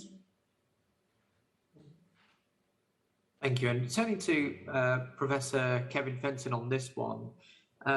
So I think what we've seen in the last couple of years is probably adding to maybe Martin's answer as well, the importance of local government and public health delivery locally as well. I think in the last couple of years, while we've seen kind of funding to the NHS increase and we've seen kind of more money going in at the acute end, sadly, I think at the prevention end, we've seen the NHS treated very, very differently, quite starkly, I think. And I remember, so in my previous life, I was a cabinet member for public health in London Borough of Brent. And, you know, just going back to when public health was integrated into local government, it came in with spending cuts that were forced upon local areas mid-budget. So do you feel that we can maybe see a turning point following the crisis on how public health is viewed and invested in, not only by the NHS, but by the Treasury as well? Thanks, Assemblymember Hirani. So I think we can hope that as we emerge from certainly this wave of the pandemic and we begin the process of recovery and addressing the worsened inequalities that have emerged throughout the course of the pandemic, plus the social and economic sort of challenges that we'll have in the wake of the pandemic, that the role of investment in public health and the role of investment in local government and local communities will be part and parcel of the government's thinking moving forward. The good news for the next financial year is that the public health settlement sees the public health grant increasing with inflationary pressures, and we're not going to see the cuts per se that we have experienced for the past 5 years. I was a director of public health in Southwark before joining and doing my regional director role. So I know firsthand the impact of those cuts on what we're able to do locally. We are going to have to work as systems, though, to use the resources that we have available differently and more effectively moving forward. So for London, it means perhaps looking at more collaborative working across local authorities. So we do for London once what we can, and we use our scarce public health resources effectively. We do that for mental health. We do it for sexual health and HIV. Might there be other opportunities for us to work pan-London level to do that? Secondly, it may be an opportunity for us to use and to work in the sub-regional footprints with the ICSs. So we're leveraging more resources across the NHS, local government and public health to tackle issues to improve population health. And I think that partnership in the ICS will be better. And then third, as we exit the pandemic, we need to ensure that we're working with Treasury, that the investments in the COVID response aren't withdrawn too quickly, because we will need that infrastructure for continued vaccine equity work, continued work on the testing infrastructure and capacity. We're going to need mitigations in schools and other settings to reduce transmission, as well as ensuring that we're protecting the most vulnerable as well. So in the next year, as we go through this, it's about more efficient use of resources, but also maintaining some of that COVID pandemic response infrastructure as well.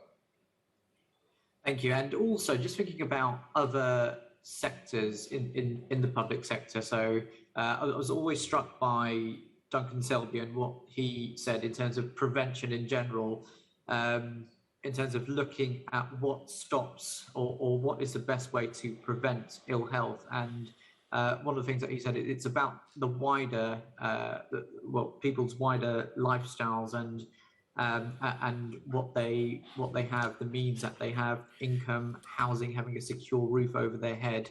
And also one of the things that we've seen in the pandemic is that areas which experienced poor air quality had some of the highest death rates. We've seen, obviously, the mayor of London looking at air quality, and it's always been an area that he's championed across London. But what confidence do we have that we have the buy-in of other sides of the public sector, so that going forward and looking at London's future resilience, we can have a better public health outcome for all residents in London? I think that certainly is our ambition, and I'm really pleased that as a London system, when we look at other regions in the country, our geographic cohesion and the coterminous political and both regional and local coterminosity means that we can work differently in London, and the pandemic has brought us together. So I am hopeful and encouraged because we have major pan-London strategies that brings together different constituencies to focus on what London needs emerging from this. Recently, the Mayor has published the revised London Health Inequalities strategy that was published in December of last year, so just 4 weeks ago, and that really began to think about how we work across sectors to promote healthier communities, healthier lifestyles, to address inequalities, as we say, looking beyond the health and care sector to wider sectors. Similarly, we are currently refreshing the Health and Care London vision, which identifies the 10 priority areas across the city where we need to work together across boundaries to achieve greater impact.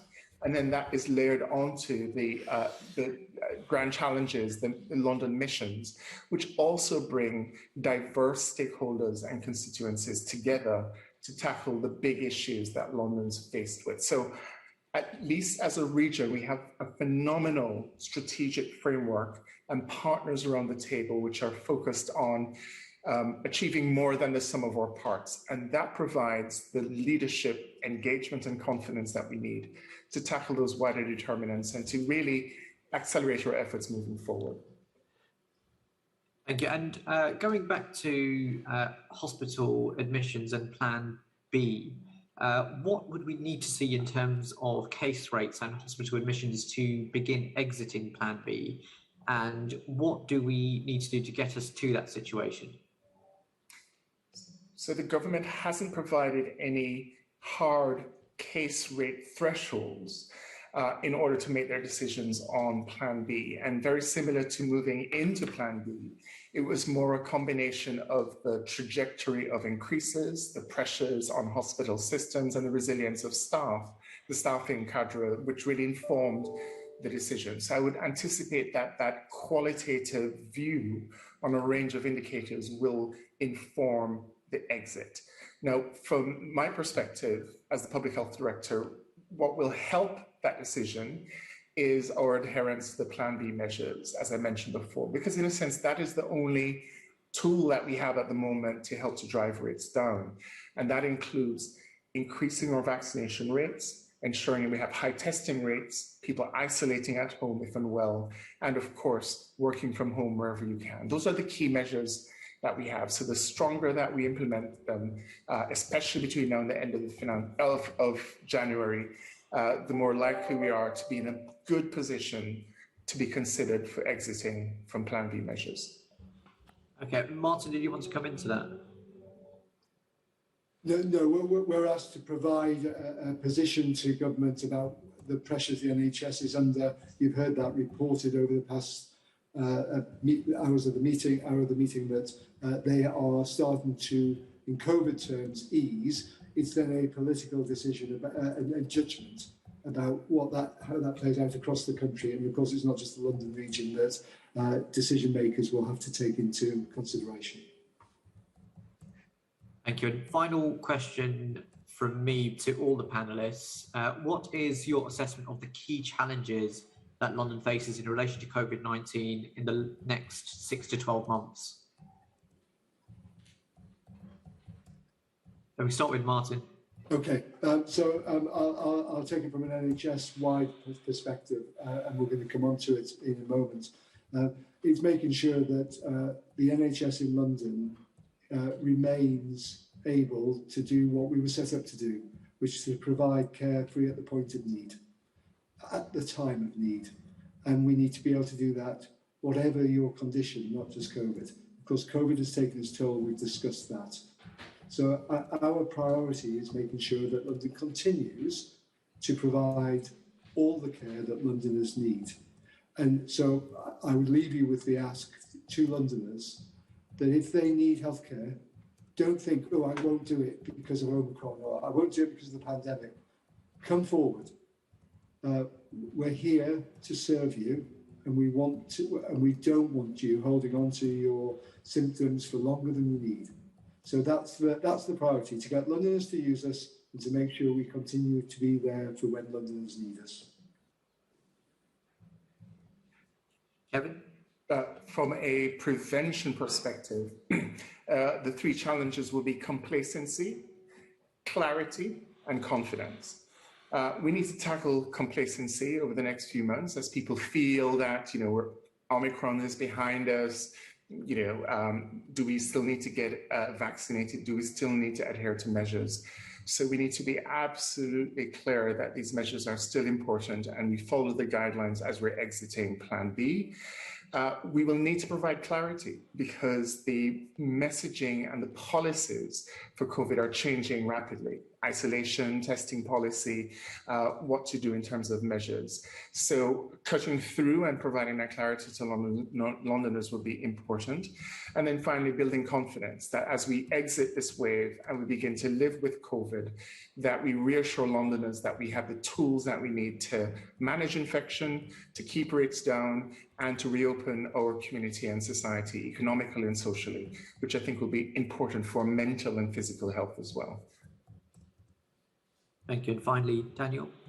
It's hard to know what to say next after that. So I think I'll focus on staff, which is please respect our staff. They work really hard for you. And also say the NHS and the care system have the most fantastic careers. So please come and join us because that will really help us provide the best care. Thank you. I'll hand back to the chair. Thank you, and that has been a really, really brilliant meeting. Thank you for all of your input and your thoughts, your very clear messages to Londoners and to health service staff.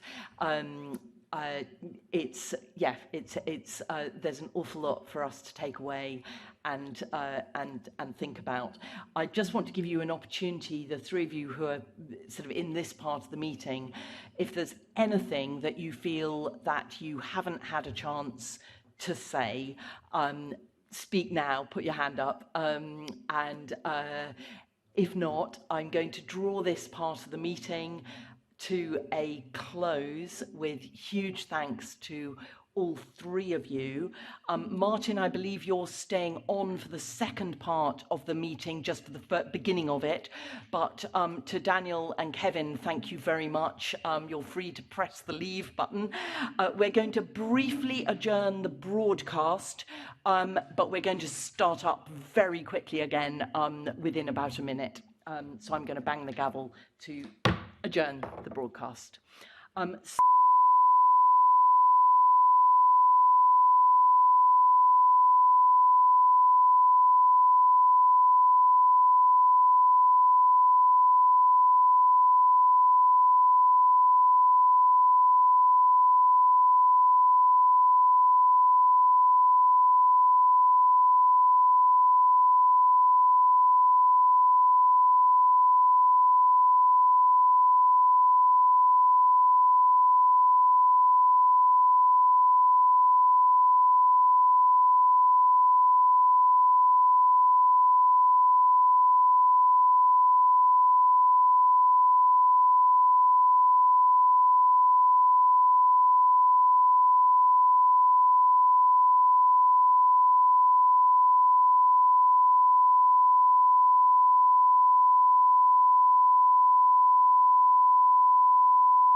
Welcome everyone back to part 2 of the London Assembly Health Committee.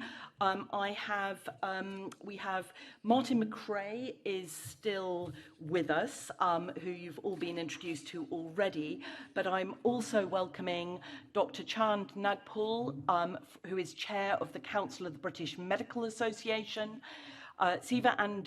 Siva, who is the Chief Analyst at the King's Fund, and Emma Tingley, who is the Head of Partnerships at Macmillan Cancer Support. So welcome to all our new guests. In this part of the meeting, we're looking at the indirect health effects of the pandemic, and in particular, the impact on waiting times for elective and outpatient treatment. So I'm going to start with Martin McRae, who is, I believe, going to be leaving the meeting after he's given his input to this part. But Martin, what is the scale of the problem in relation to diagnostic waiting times for cancer services, and waiting times for treatment across London?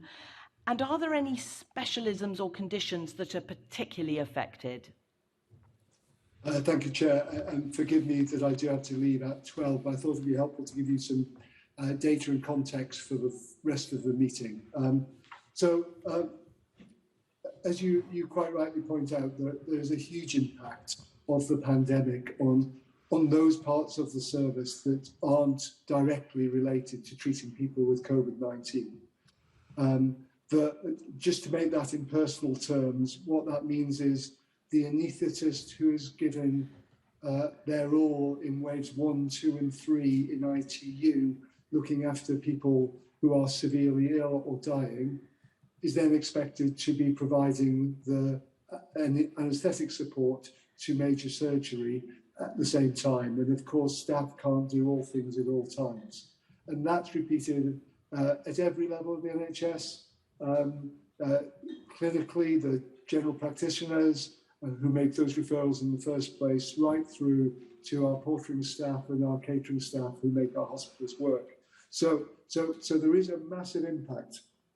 And the published data that shows for London that our waiting list overall, that includes diagnostics, that includes outpatient and waiting for surgery, has grown over the past 23 months, disproportionately to the way it would normally grow seasonally.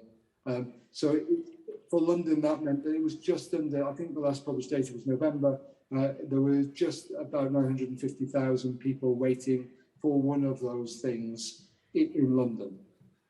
And some of those people have been waiting an inordinately long time.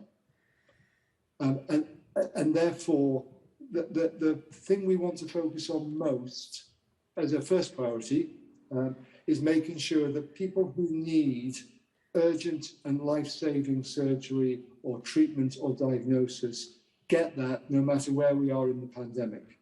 And I gave evidence previously to this committee at a previous session about how we fared after wave 1 and 2 of that.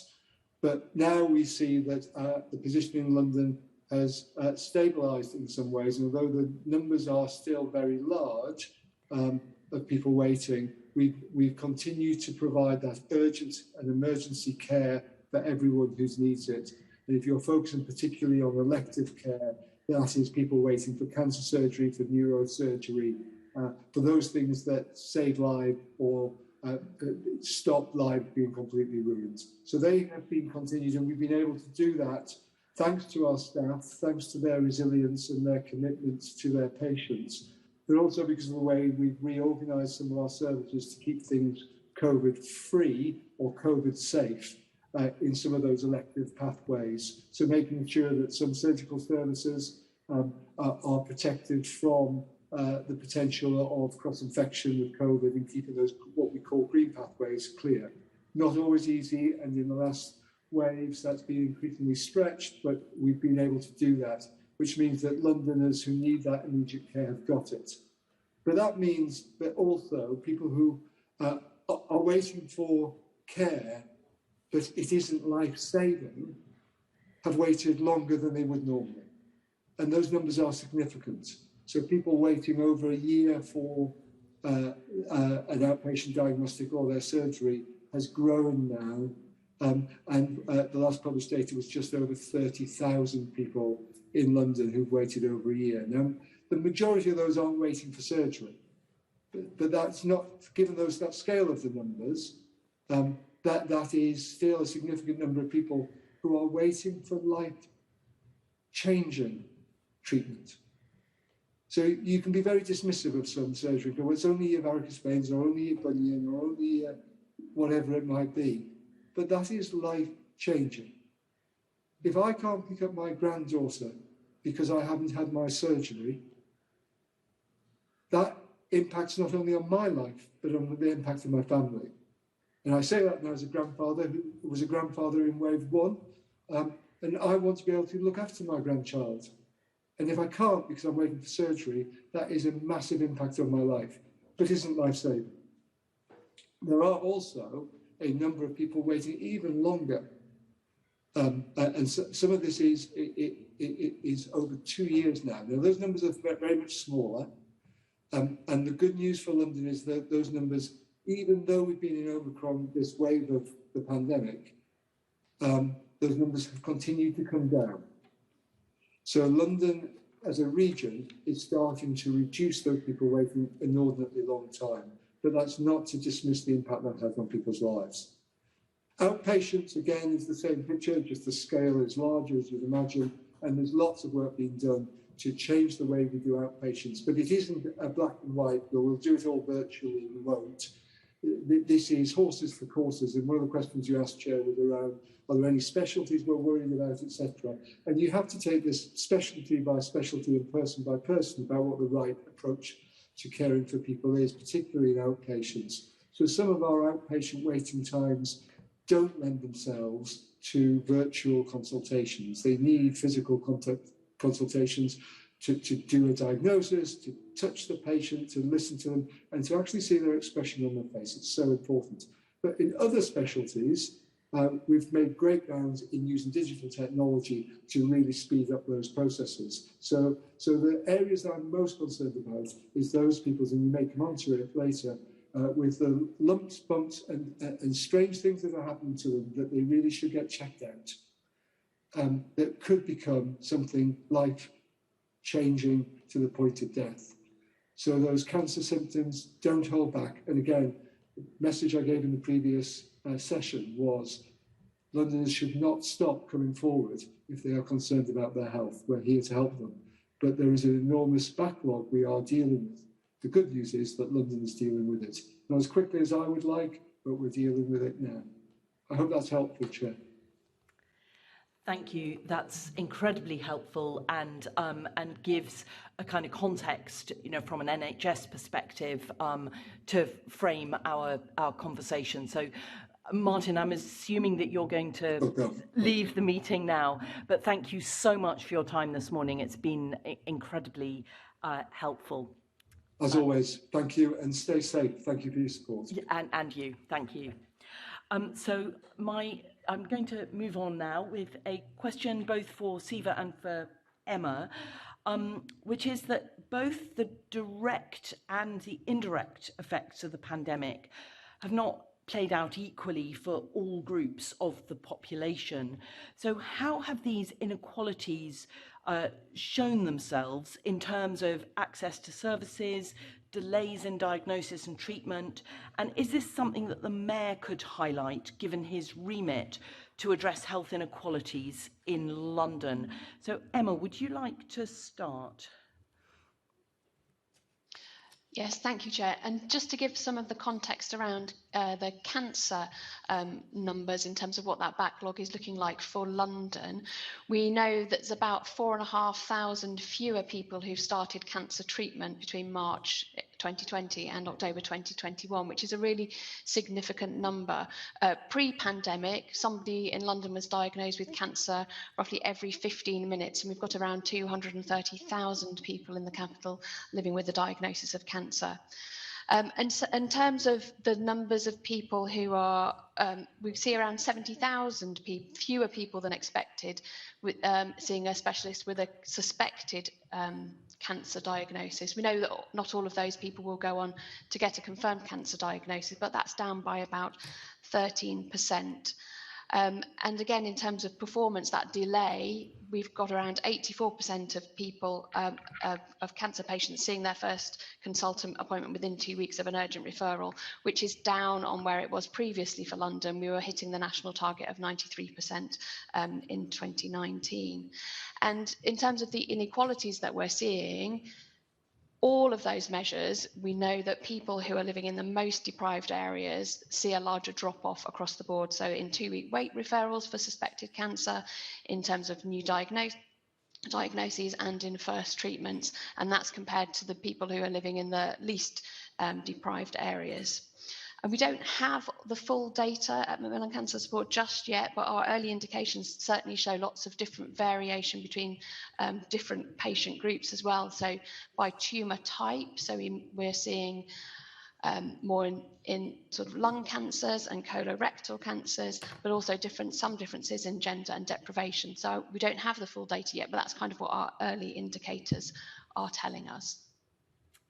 Thank you. Thank you. Siva, would you like to come in on that question as well? Thank you, Chair. So I think the first thing I'd say, at the risk of sounding obvious, is that different people have had different experiences of the pandemic. And my simple message is that waiting lists are worse in more deprived parts of the country. And by worse, I mean that waiting lists are growing faster in more deprived parts of the country, and that once you're on a waiting list, you wait longer in more deprived parts of the country. Colleagues at the King's Fund did some analysis of planned elective care against deprivation of local areas.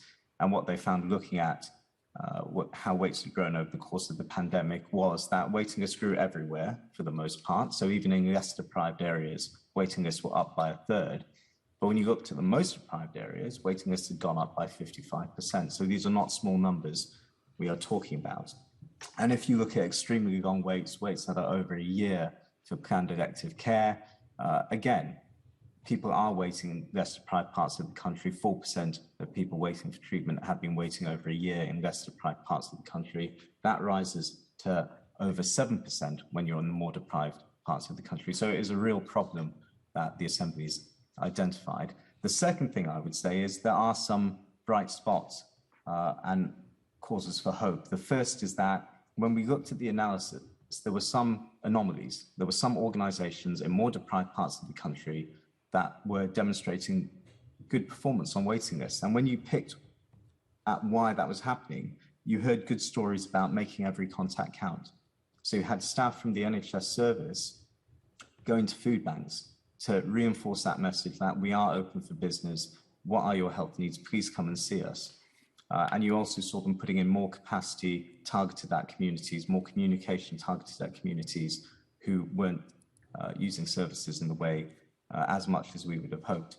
The second bright spot is I can honestly say in my policy career, I've never seen as strong a national focus within the NHS on understanding the different experiences of and health inequalities of people on waiting lists. It's something that I'd seen done in pockets, but never this strong national focus on really understanding what your waiting list looks like in terms of deprivation.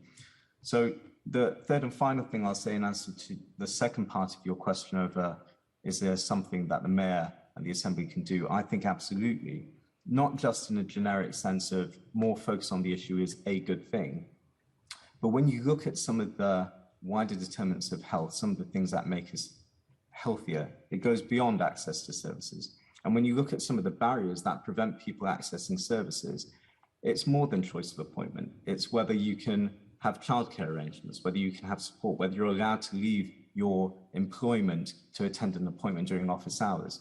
So having the mayoral and Assembly focus on the wider population and the things that matter to people, I think will be absolutely essential, because this is not something that the NHS can do by itself if it's going to successfully tackle health inequalities.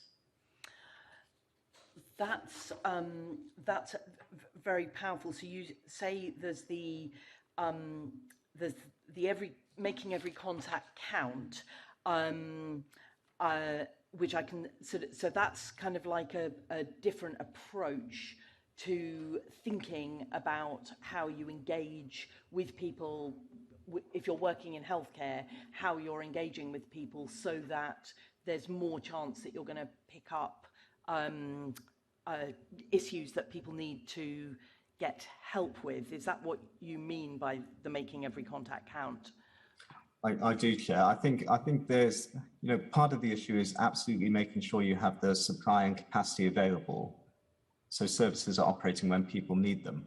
But I think it's just not going far enough. A lot of the places we've spoken to, both within this country and internationally, the sense I get is of proactivity. They are actively, the best phrase I heard was from someone who works in the Bronx in New York. And he said, if you really want to serve your most deprived, your most needy populations, you have to go out and find them. So there's much more focus on going into communities, understanding their needs, rather than saying, we're open for business, come and use us if you need to. Okay, so that's a bit like what the NHS has been doing around the vaccine rollout and the tackling vaccine hesitancy. It's kind of, I think Martin was talking in the first section of our meeting about kind of being in and of the community to try and get the messages across, rather than kind of a paternalistic top-down healthcare approach. That's very helpful. Is there anything else that either of you two want to say before I move on to Emma, who's taking on the next question, just about, in particular, about the sort of the inequality side and ways, either good things that have come through out of the pandemic and the pandemic approach, or challenges that have come through that particularly relate to inequalities?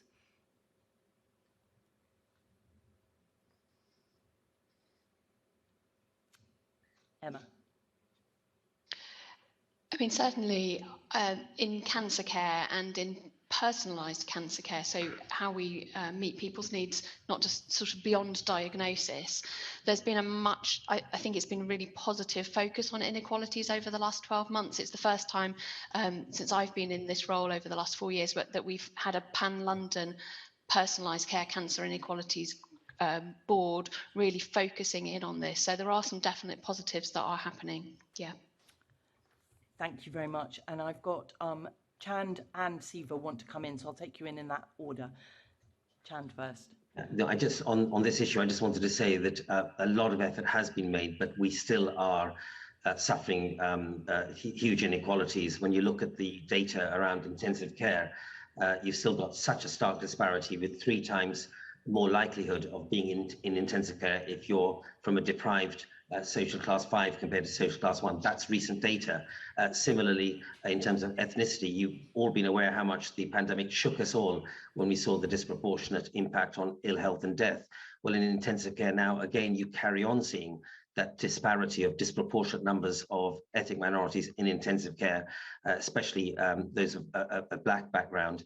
And that, of course, also then leads into the other debate around vaccination and the levels of uptake amongst some communities. So I know this is about waiting lists, but they do actually, all of this does actually impact on the health service. And those inequalities, we're making a lot of effort, but we really do need to do better collectively. Thank you. And Siva. Thank you, Chair. So 2 final brief points from me.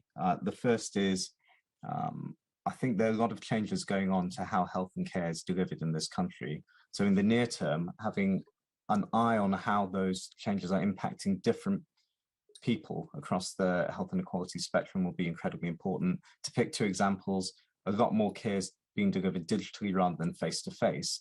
And there are plans to change how outpatient care is accessed as well, where rather than a routine follow-up appointment, there's more choice for the patient over how and when they access services.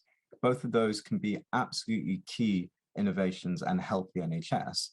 Both of those also need to have appropriate safety netting and monitoring to make sure we're not losing people out of the system, particularly people from lower income or more deprived populations. And the second thing is, hand on heart, genuinely, there's been more focus on understanding waiting lists and the relationship with deprivation than at any other point in my career. But at the same time, it's still in that mode of, can we try and understand what's going on, what the relationship is? We're not yet at the point where the rubber's hit the road in, well, how are we going to use that information to change how we deliver services? And I think there's some really knotty issues that will be coming up in the future. For example, where you have two patients of equal clinical need and different deprivation, they come from different backgrounds, could deprivation be used as prioritization criteria? That is a huge topic to unpack. So I think we've got a near-term need to focus on changes to how health and care is delivered, but there's some longer-term, almost medical ethical issues to consider as well, both of which I think the Assembly can bring a helpful focus to. That's the medical ethical element is certainly yeah. I mean the challenges of that are kind of flashing through my mind. But I just wanted to pick up on the digital point that you just made, because I've found it really convenient having my GP now working much more digitally and sending me text messages with appointments and a link to click to be able to change the appointment, and that makes communication with my healthcare provider kind of much easier. But I have a smartphone, I can click the link, I can change my appointment. I have elderly or older constituents who don't have smartphones, or who have a very basic phone that can receive text messages from the NHS but doesn't connect to the internet. So yes, the challenge of digital exclusion, which also relates to deprivation, is clearly something that needs to be kept at the forefront, because if we end up with everything being digital, then there's a huge number of people who fall out at the bottom. I'm actually going to bring in Assembly Member Best here, who is going to be asking the next question. Thanks, Chair. And I just think it's incredibly depressing, the highlighting of those cancer figures and those misdiagnosis and late treatment. I think the NHS and charities such as Macmillan are world leading really in our support in the UK for cancer sufferers, and I know everybody will have a case that's close to them or even more personal, where the NHS and Macmillan have been then. We've got a long way to come back from where we now are. And so my question is for Dr. Nagpal. What do you think, what's your assessment of the resilience of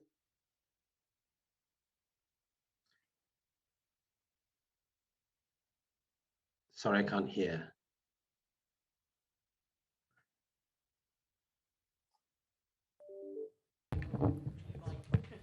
Thank you.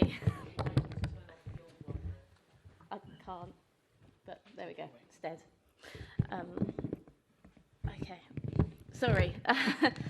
I think we're, so Dr. Nagpal, hopefully heard the beginning of that question there, and I was just finishing off asking what's your assessment of the NHS staff's resilience to deal with this growing backlog for treatment and diagnosis, and what measures should or have been put in place that you've seen to deal with this and cope? Sure. Okay, thank you. So I'm Chand Nagpal. I am also a GP and represent doctors across the UK, but I'm a GP in London, so I have a London perspective. Now, I think it's just important to remind ourselves, I'm not trying to sound negative, but when we went into the pandemic, in fact, January 2020, we actually at that time had record waits in the NHS. We had actually longest waits for cancer treatment. So we've had problems prior to the pandemic, which have just been exacerbated during the pandemic. In fact, when we talk about waiting lists, I think the scale of wait is much higher than the figures suggest, because we talk about 6 million patients nationally waiting for treatment. In London, 870,000. But in actual fact, that's only for elective planned care. Our own estimates have shown that 26.8 million fewer outpatient appointments took place during the pandemic from March 2020 to October 2021. Now, all of those patients are also waiting. They may not be waiting for an operation, but they're waiting to see a specialist with regards to an abdominal problem, specialist regarding a neurological issue, and so forth. So, in fact, the burden of waiting and illness that is not being dealt with is much, much bigger than simply looking at crude figures around operation weights. Now, that is actually quite a challenge for us in the health service, for those of us who provide care, because there is a sense that our own surveys show that there's a sense of, is there going to be an end in sight? And this that we're getting over a pandemic, but we've got this huge, we hope we're getting over a pandemic, we've got this huge accumulated backlog that we have never, ever faced before. What that has meant for the workforce is that many are planning to leave, and in fact, our stats show about a third of doctors are saying that they want to retire in the next 3 years. Many have limited the amount of work they're doing already to try and protect themselves. There's something called moral injury that we're describing in the BMA, which is when doctors, and this applies to all healthcare workers, cannot do their best for patients and feel quite morally injured that they're not able to do the right thing for patients. And this applies both in general practice, but also in hospital services. You know, seeing patients waiting now at record levels for more than 12 hours, unable to admit them, or being a doctor or a healthcare professional knowing that there's an ambulance outside, unable to admit the patient, and the patient may be deteriorating, or knowing that patients are now waiting 40 minutes for category 2 ambulances, and that's a London statistic, when they maybe have a suspected stroke. So there is this moral injury, this fatigue, and also the very real fact that we have been working for nearly 23 months. And of course, we've worked throughout lockdowns. We haven't stayed at home, and it's been, a very grueling time for the profession. So I think now that sounds really challenging. So what needs to be done? Well, first of all, I think it's really important to start with the workforce, because the NHS really is nothing without its workforce. And at the moment, we know how important the workforce is, with the absence figures of around 10,000 staff absent in London on a daily basis due to Omicron. So we know that staffing is vital. And what we need to do first and foremost is make sure that the workforce is looked after, that it's valued, that in fact, when people go to work, there are simple things like making sure they have adequate rest breaks, that they have enough, they can have food, and those little things cannot be taken for granted. There's no hot food provision for thousands of doctors and healthcare workers when they are doing overnight shifts, for example. So I do think that valuing your workforce, making sure that they're looked after, is important. The second is also making sure that they're protected. We are still in an environment of a highly infectious virus, and many staff, and we know that spread occurs in healthcare settings, and we are calling for much better levels of infection control, and you'll need that if you want the workforce to be able to deliver care. There are no clear specifications on ventilation in hospitals. There's no routine CO2 monitoring. That sort of thing should be done. In terms of masks, it does not make sense that we're using masks that do not filtrate viruses for large numbers of healthcare workers when they're seeing people who are infected. We don't know whether they're getting then infected as a result of their work. So those sorts of things need to happen. We need to also, I think this was said in the previous, I caught the tail end of the previous discussion, make sure that we're efficient. And at the moment, there is a huge amount of bureaucratic work that is going on, because when patients are on waiting lists, they're actually coming to their GP, asking them questions around, when will I be seen? Can you expedite my appointment? I haven't heard. I tried calling, but I don't know. I was told I'd be treated in 3 months. It's now 4 months. I still haven't heard. All of those are taking up GP appointments, and that really should be avoided. And we should actually have some sort of helpline so people know where they are on the queue. It should not be wasting clinical time, because that's reducing access for other people. Other measures around the interface between hospitals and general practice can be much more efficient, such as reducing the numbers of patients who need to see a GP to get a prescription. That should be electronically possible through an outpatient appointment where the patient can go to collect the prescription at their local pharmacy. Similarly, for diagnostics, too many appointments are being wasted. And of course, that means that patients themselves also are inconvenienced in going to see two healthcare professionals when all of this could be done in one visit. The role of technology, I think, is important, and I really would urge that we don't get into a binary debate around whether face-to-face is better than remote. They both have a place, and in fact, the more efficiently you use both, the better your access will be. And for many, and also we shouldn't be too simplistic around which categories of people may not be able to use digital technology. I've been very surprised at some people who may be very, many of our older population have been amazing at using technology, and some of it is also about resourcing people to have the right technology. It should not be an excuse that you don't have a smartphone. I think that there should be investment in that. We've also learned a lot in the pandemic around how we can make better use of healthcare staff time through self-empowerment. Things like, for example, patients routinely now being able to measure their blood pressures, sending information to their GP practice has reduced not just GP time, but it's empowered patients. So I think there's something to be looked at in that regard. But ultimately, as a GP, I would want to reiterate that anyone who needs to be seen face-to-face, and that's when we feel they need to be seen face-to-face as well, should be seen face-to-face. But we need to do this in a much more intelligent manner as well. And finally, of course, vaccinations. We know that vaccinations will protect staff, and so that also needs to be that needs to happen. So I hope that's given you a picture. Sorry, just one more thing about diagnostics you mentioned earlier. People forget that the waits for diagnostic also result in delays in cancer treatment or other diagnoses. And in fact, at the moment, 26.1% of patients wait more than 6 weeks for a diagnostic test. The national target is 1%. Before the pandemic, 3.8% of people waited more than 6 weeks for a diagnostic test. So we actually have huge delays in diagnostic weights, which also impact on diagnosis of serious illness. Thanks so much. I wondered if we could speak, because you mentioned there the kind of the morale of staff quite heavily. And one of the issues I've found talking to nurses and frontline staff is their issues in actually getting to work. Obviously, we know for some time the difficulty with parking at hospitals and that sort of thing. But now there's the added kind of stress with the night tube still not running for shift workers. So do you think there's a push here really from the NHS that the sooner we can get the night tube up and running in full, that will help with our staff that need to get to and from work?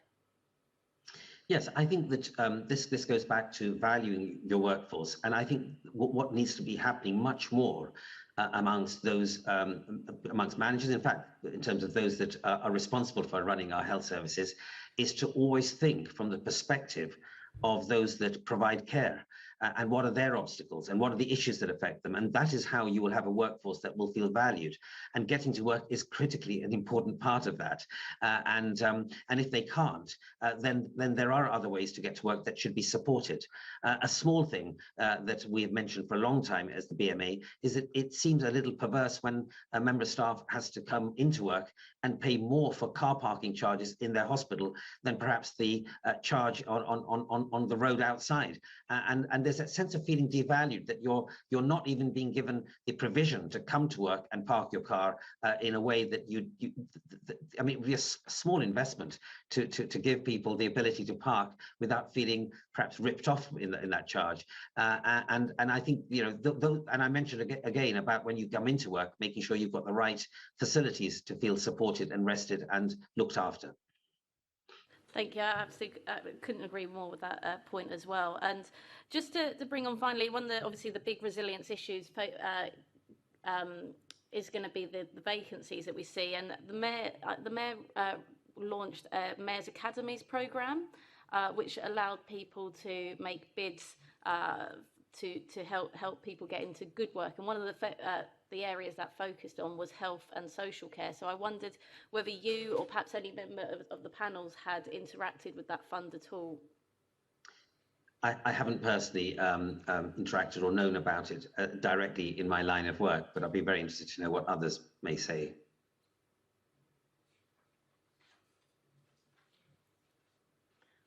Okay. Seems a very good idea.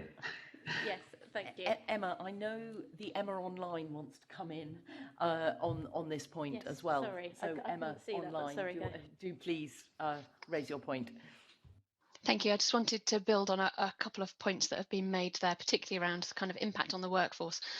One of the things that the backlog is presenting in cancer, what we're seeing is that people, when they get to diagnosis point, are coming in with much more advanced and complex disease and entering the pathway at a different point. So many more people may be diagnosed and then go straight into a palliative care or end of life care pathway, sadly. And that's having an impact on the cancer nursing workforce and the cancer workforce in general. But there's lots about resilience, but even pre-pandemic, the workforce was quite fragile. And didn't have much of that bandwidth for dealing with all this additional the additional work that is coming in. So it's how do we what we're calling for at Macmillan is a fully funded workforce strategy. We know we're across the UK about at least 3,000 cancer nurses short, but also what we're doing is looking at what's that skills mix that is needed to work for people with cancer. So where we heard from Dr. Nagpal around, a lot of people phoning their GPs for some of those administrative questions. One of the things we're doing in cancer is putting in navigator roles and support worker roles, because we realize that when you get a cancer diagnosis, actually sometimes can become a full-time job, just navigating through the system, all the different appointments that you're getting. And cancer is not just like many health conditions, it's not just a medical diagnosis. It has an impact on your finances, on your mental health, on your well-being, on your ability to work. So taking a much more holistic approach and using and having a skills mix in the team that really addresses that. So that's kind of one of the things I wanted to talk about, but also around, actually how are we developing our workforce, and within London, what does that look like? So I know there's work going on with Health Education England and our lead cancer nurses. We have a group of lead cancer nurses from across all of the London trusts working together on actually what does a career pathway look like for cancer, because we're leaking people out of one end, and we're not having that succession planning, that the succession of people coming into those roles. Cancer specialist nursing is a very specialist role. It needs investment, it needs development, and we need to have a much more long-term view on this, not just short-term answers now. But that's some of the things that we're supporting and we're working on. So thank you. Thanks, Carolyn. Just very briefly, I think it's a more point to you and for our committee, is that the Mayor's Academies programme could, by the way it's set up, or suggested it's set up, could look to tackle a lot of the issues that both Emma and Dr. Nagpal have mentioned. So I'd really appreciate if we could actually delve into that outside of this meeting to get some more information on how that's helping build those good standards of work. Yep, that sounds very sensible. Siva, I think you wanted to come in on this bit of questioning as well. Thanks, Chair, if that's all right. So I'd also like to hear more about the Academy. I don't know, I haven't heard of it before, but it did make me think, it's quite clear that the NHS nationally and in London does not have the number of staff it needs to deliver the volume and quality of care it wants to. There, nationally 100,000 staffing vacancies that need to be filled. Part of the solution is absolutely recruiting more staff and getting those pipelines in of new people. But someone who knows a lot about staffing issues once said to me, there's no point building that pipeline if it leads people to a place where they just don't want to work, and you're losing people, the leaky bucket syndrome. So I think there needs to be as much of a focus on how do you create the right environment that will retain staff as well. And for me, there are three things. The first is absolutely what Dr. Nagpal was saying about, are you doing what I would call the no-brainers? Do you have the break rooms? Do you provide the hot meals? Do you do what you'd expect a good employer to do? And local employers, local organisations in the NHS have the agency to do that. That doesn't need a national strategy. The second thing is also probably for local agency, which is responding to changing patterns of work. So certainly the junior doctors I speak to have a different approach. They want much more of a portfolio career, greater flexibility over how they work. So how does, as an employer, are you responding to that agenda? But the third bit, to just re-emphasize what Emma said, we don't have a national workforce strategy that's fully funded in this country. And given how long it takes to train a nurse, given how long it takes to train a doctor, the single biggest thing we could do if we want to retain more staff is have enough people working in the health and care system to give you a shot of feeling like you've got a reasonable job, that you can deliver the quality of care you want to. So I think the continued absence of a national workforce plan is a huge blind spot, and we can see the playing out of that day in, day out in the pressure on NHS services. So that's the point I wanted to make. Thank you, Chair. Thank you, and that's very helpful. I'm going to bring in Dr. Sahota now, but I also just wanted to come back myself on one of the points about car parking, because I think we also need decent public transport options for people. Not everyone can afford to run a car, and so while I absolutely take the car parking point, if we had a really reliable and affordable public transport option for everyone to access the hospital, that would also help staff a lot, as well as the parking point. But Dr. Sahota. Thank you. First of all, I want to put on record the hard work of the NHS doctors and nurses and frontline staff, and Dr. Chandpal, to you particularly, for how much you've been working hard, both in your job in the BMA, but also as a frontline GP.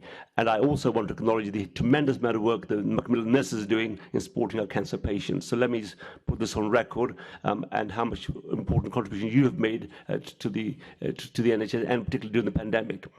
But let me come to the question. Look, we know that the whole system is really stressed. We went into the pandemic with a stressed NHS system. And the pandemic has merely exaggerated and impacted more adversely on those inequalities that already existed. And we talked about workforce planning, and I didn't think I would ever say this, but I'm going to put this in and say that I was very impressed that Jeremy Hunt, the chairman of the Health Committee in the House of Commons, wanted a national workforce audit taking place independent of the government. But the government has refused that. What's your views on that, Dr. Chandpal? So, Nagpal, right? Thank you, Anka. So, as you know, there is a health bill at the moment going through the Lords, and one of the key elements that we at the BMA have been pushing for alongside other organizations is exactly what you described, is for it to be embedded in the health bill, for there to be a workforce plan where there is an independent analysis of what is needed for the service, and then to put in place the measures to achieve that. Now, we're starting at the moment in an NHS where we don't have even an understanding of what the workforce needs are, if, in order to I mean, that would be a basic thing that you do even in a small employment arrangement. You'd know what staff you need to deliver your service.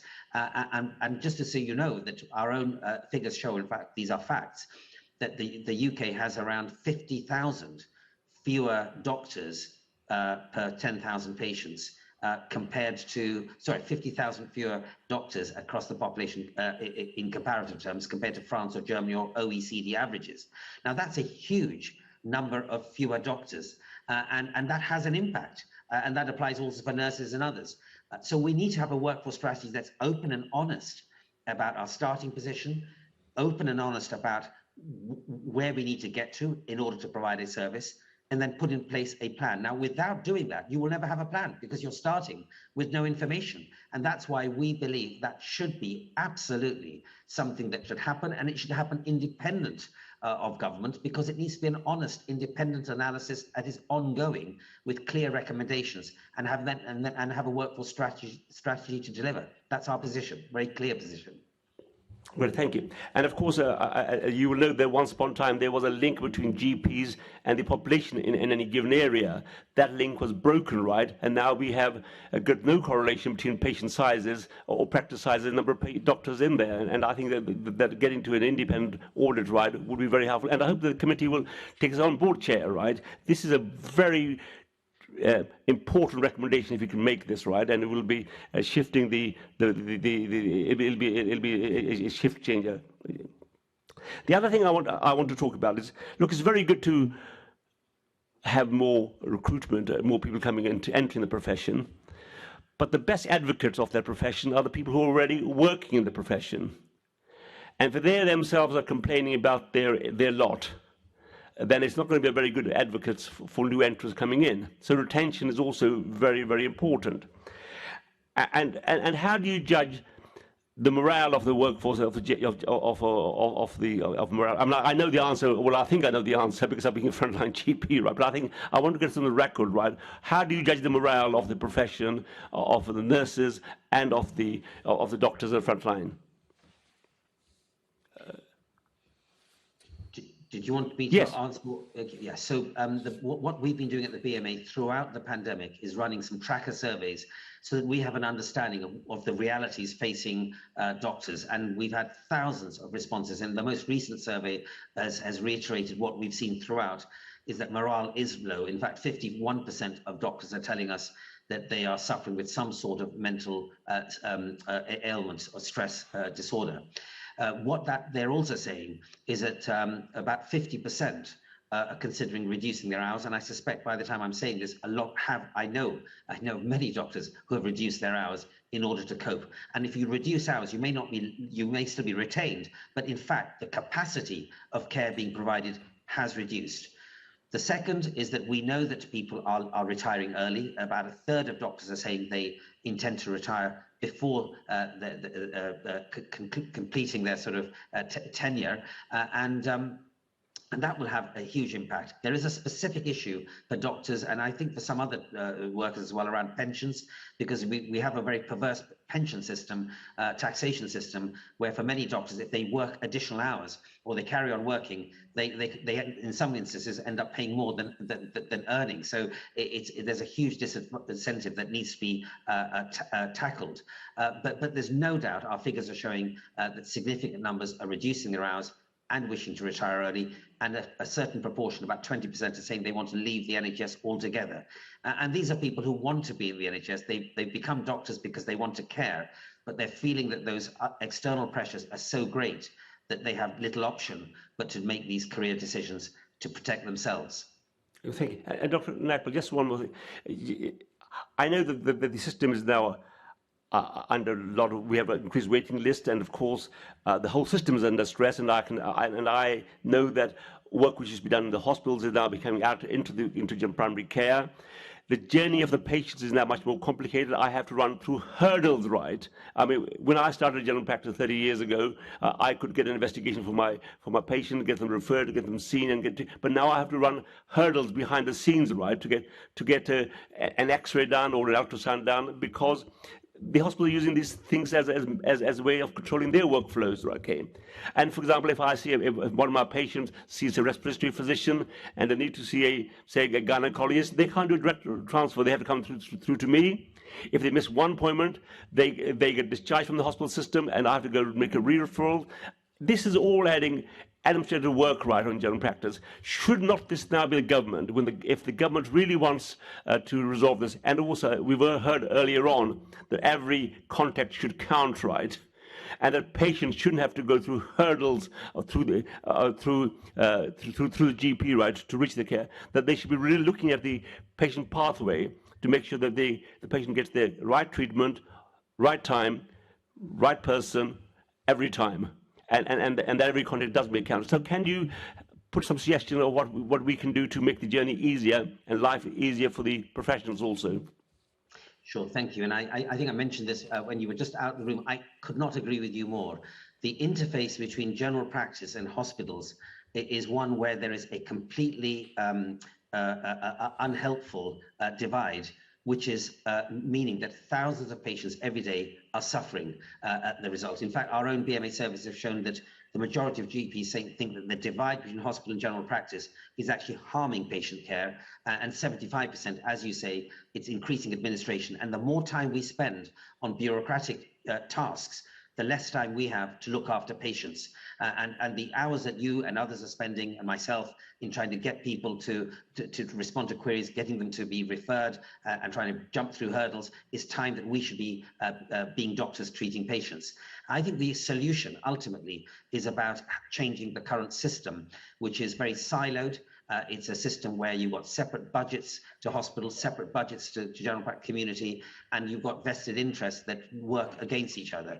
We need to have pathways where patients are seen and their care concluded as quickly as possible with the fewest number of interactions. Specific recommendations we have made as the BMA and I have made is one, that patients should have access to a central or a local helpline with regards to information about their weights. They should not be coming to a GP practice. The second I've made is that there should be a system where prescriptions in hospitals should be electronically enabled to allow the patient to collect them from their local pharmacy. That's something we can do as GPs, but what is happening every single day is that GP practices are being inundated with patients who've been told to come to their GP simply to get a prescription that's been initiated by a hospital doctor. The third is investigations, that we believe that investigations that are requested in hospitals, where the patient is told have an X-ray in 4 weeks, inevitably that results in a GP consultation, the GP having to then make that referral again. These are things that need to end so that there is not the inconvenience for patients, reducing the bureaucracy for general practice. That needs a pathway care. We don't currently have that system.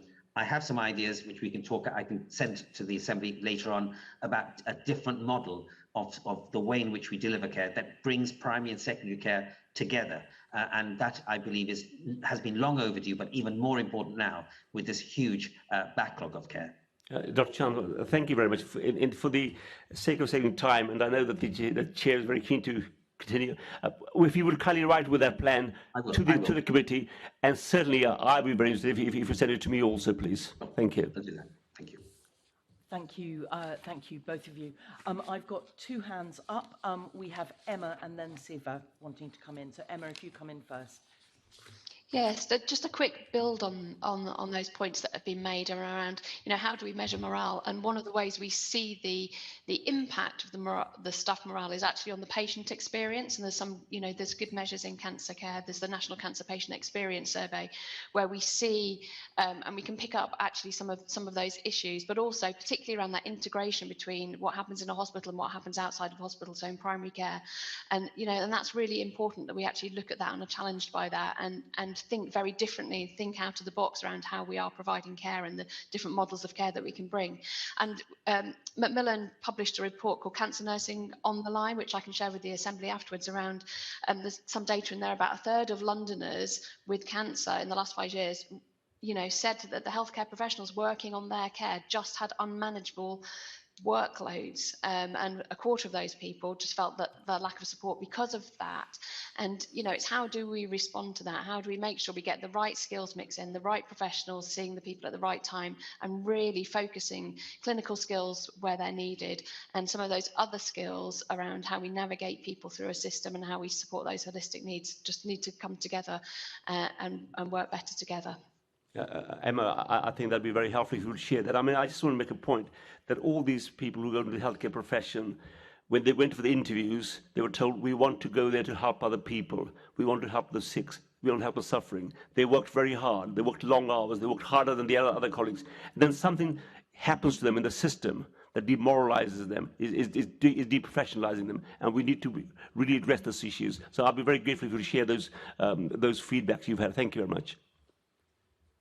And Siva, if you wanted to come in. Yeah, thank you, Chair. So a few points on this topic of morale and retention. The first is you shouldn't take vocation for granted. So I think there's a generalized assumption that people who absolutely work in health and care services have a strong sense of vocation, do still reach a breaking point. And if you're a clinical professional trained in the United Kingdom, you're gold dust. You have internationally deployable skills, and there is a worldwide shortage for healthcare professionals. So you absolutely have opportunities to go elsewhere if we don't appropriately value our staff. The second thing is that absolutely issues of the moment that have contributed to poor morale, including the management of staffing pressures during COVID, the longer term issues of supply and shortages that we've already talked about. But I think the main point I wanted to make is about culture, and that even before the pandemic, if you look at the NHS staff survey, it does tell a worrying story and a variable story. You know, over 20% of staff experiencing bullying and harassment. And there's separate figures from the Workforce Race Equality Standard over the different experience of ethnic minority staff in the workforce. Issues of how much control you have over your professional life. So I think alongside the issues of the moment, there's some deep-rooted underlying cultural issues about the NHS as an employer that also have to be tackled if we're going to support good morale and good recruitment of health and care staff. Thank you. Thank you for this, Siva, and also thank you for all the work which the King's Fund does in highlighting this issue. Thank you. I'm now going to bring in Krupesh Hirani, who is online and is going to take the next questions. Thank you, Chair, and thank you to all the guests for their contributions so far and the wider work that you do as well. So first, it's a question to all really. So what action is required to meet the needs of those who access, for those whose access to healthcare has been reduced because of the pandemic, both in the short term and in the longer term as well? Start with Siva. Thank you, Assembly Member. I'd say 4 things. So the first is understand their needs. So the work that's already going underway in the NHS through the National Initiative Core 20+5, basically understand the profile of your waiting list, including the needs of the most deprived populations. The second thing is, at the risk of sounding reductive, do more. So where staff capacity allows it, putting on extra surgical lists, weekend lists, expanding community diagnostic capacity, all the things that are being done to provide more healthcare. The third thing is do differently. So again, in health and care services, there's a lot of work going on to separate out where planned elective care happens from more hot emergency care, greater use of things like social prescribing to meet the wider needs of people, where the core root is not a medical issue, it's a social issue. So doing things differently. And the fourth thing is communicate more effectively, because I think the reality is tackling the waiting list is not going to be a 2 to 3 year job, it's a 5 to 7 year job. So there's a lot of work going on over how you can make waiting for your care a more active process, whether that's through better information, more interaction outside of the way stations have come in for an outpatient appointment, and more options over how you can self-care. Because I think the phrase that keeps coming into my head is make waiting a more active process, which is the advice someone gave me. And I think we absolutely have to do that if we're really going to manage the waiting list rather than just view the waiting list as a set of numbers that ticks up and down over the next 5 to 7 years. And just very quickly, what role do you feel the private healthcare sector can play in that?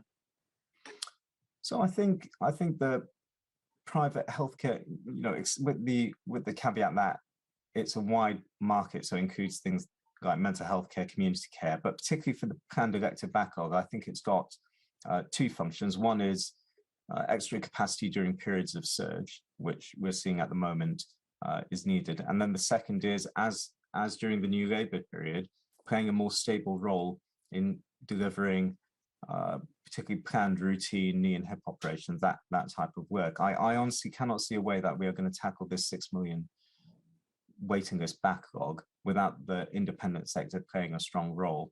I think, as always, the thing that we have to be very, very conscious of is anytime you poll the public, the concept of an NHS that's free at the point of use, comprehensive and universally accessible is close to their hearts, and they absolutely will fight for it.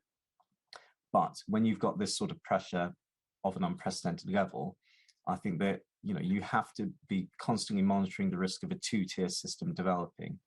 I think I think there's some constraints in the way healthcare works in our country that make that less likely. The principal one being it's largely the same clinical staff who work in private and NHS hospitals. So you don't have a hermetically sealed private sector that can take on loads of work for fee-paying clients because it'll be limited by the pressures on the NHS. But I think it absolutely will have a role in tackling the backlog.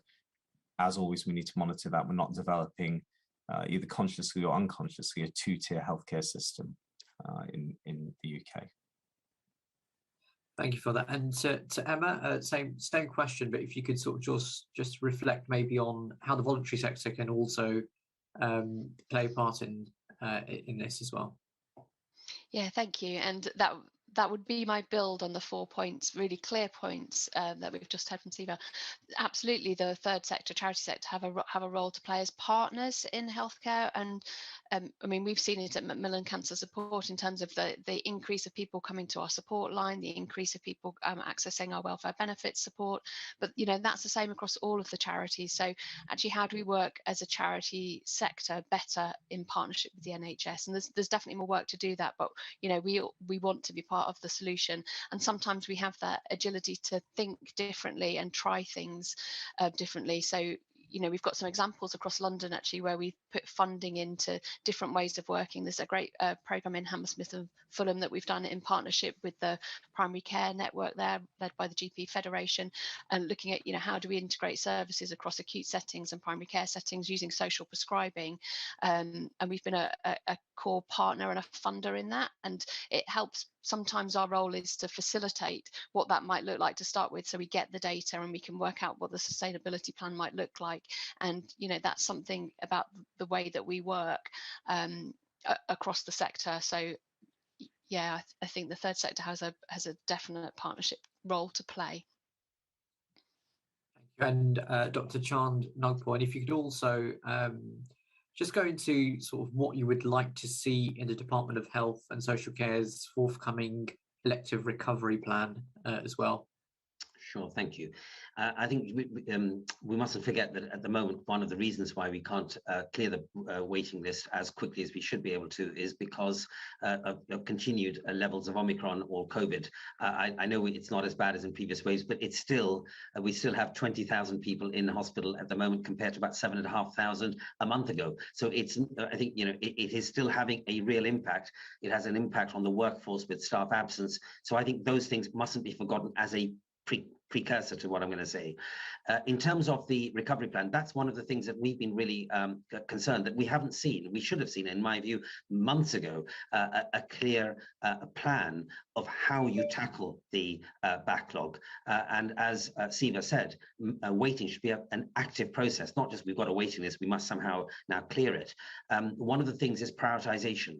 Within those 6 million waiting for operations, and remember there are probably more than that number who are waiting for outpatient appointments, and they also are people who are waiting for medical care. There should be a process of making sure that those for whom further waits could be dangerous for their health and some conditions deteriorate as a result of waiting should be prioritized. You need to have a system where you maybe have to prioritize those who may be towards the later stages in their lives, where every year of an extra wait may reduce their quality of life considerably. At the moment, we don't have any systematic approach to clearing the backlog or even assessing, you know, what that backlog is, who is waiting, and who needs to be prioritized. We have suggested at the BMA that the retired doctor workforce, there's I think about 30,000 who volunteered in the pandemic to come back to support the NHS. And actually, it's been a shambles in the way in which they haven't actually been able to come to work because of lots of bureaucracy. But if they could, for example, be contacting patients, trying to find out, you know, how they are, explaining to them the backlog, checking to see which need to be prioritized, that would make a huge difference. And it would also reduce, as I said earlier, the impact on us as GPs, and for that matter, I'm sure hospital services, in just those queries that keep coming on and taking up a lot of our time. So I think the recovery plan is vital. Part of that recovery plan should also include improving access to diagnostic equipment. We still have much lower levels of MRI scanners, CT scanners than other European nations. And and should also include what Onka had asked earlier, making sure we are efficient in the use of our clinical staff so that we reduce the bureaucracy that wastes a lot of outpatient appointments and wastes a lot of doctor time. Thank you. And Emma, anything to add on the elective recovery plan? Not specifically. We just really need one and make sure that we're thinking about where we are deploying the staff, because it's not just about getting people into diagnosis, but actually what happens beyond. So we're really interested and keen to support that and input into that. Thank you. And Siva, anything to add? I know there's some interesting things I think that picked up in some of the answers around the plan, which should have actually come a few months ago. I know waiting lists actually were actually growing worryingly before the pandemic as well. So there's an argument that maybe in any case we'd have needed some sort of immediate or urgent action on waiting lists and elective recovery and an elective recovery plan. But now that's been exacerbated exponentially, really. So is there anything from your perspective to add to that? Yeah, spot on. I agree with that. I think three things for me. One is the workforce component. So some actual detail on what's the level of care you want to deliver and what workforce will you need and what's your plan for getting them. So that's the first one. The second one is the signal over what happens after the next 3 years. So I understand the political cycle. Nationally, I understand that 3 years worth of funding's been given. But if this is a longer than 3-year job, what are you signaling about what happens after that period? And the third thing is, what are your expectations over performance? Because at the moment, we have a very broad target for increasing activity over the next 3 years. We have a very short-term target of reducing the number of people waiting over 2 years for care. What's in between? And I know it sounds quite technocratic to have a target, but I think it is remarkable how quickly poor care can become normalized. So what's the plan to get us back to a level where 92% of people are being seen in 18 weeks?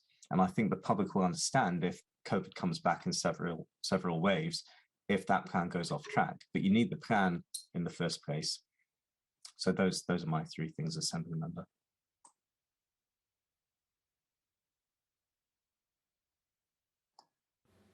Thank you. That's the end of my questioning. Okay. Chan, if you wanted to come in very tight, we're getting quite tight for time, and I've got final questions from Andrew Boff just to come, but if you've got a quick point to add. A very small point about the use of the private sector, just to say the real limitation is workforce. And we saw this with the Nightingale hospitals, that you built the hospitals, but the staff couldn't be in 2 places at once. And so that is the limitation, the workforce. Thank you. Andrew, for our final 2 questions, and if you can keep the pace up, that would be brilliant. Yes, very quick replies to this if you can. Do you see a role for the Mayor to raise the profile of this issue? Who would like to go?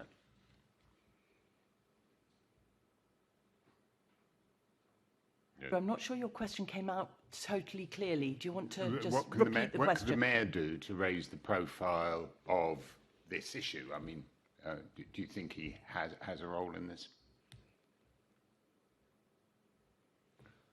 Everybody's thinking. Ah, great. So it's all right if I kick off? Yeah. So I think alongside the tackling of the elective backlog, the single biggest thing the Mayor could do is raise the profile of the wider things that contribute to our health, because I think the NHS is balancing up. Sorry, I know you wanted to be quick, I'll be quicker. The NHS is trying to do 2 huge strategic things: tackle the biggest backlog in recent history for care, and also transform how it delivers services and the role it plays. So it moves from being a world-class treatment service to a world-class treatment service and a service that supports the things that keep us healthy.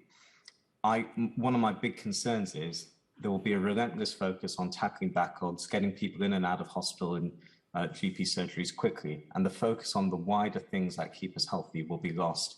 I think the Office of the Mayor is one of the most powerful agencies to say, in the longer term, over the next 10 to 15 years, we don't want to look back and say we missed a chance to reduce health inequalities and improve the health of the population. So I think a focus on the two aspects of what the NHS is trying to do would be very welcome.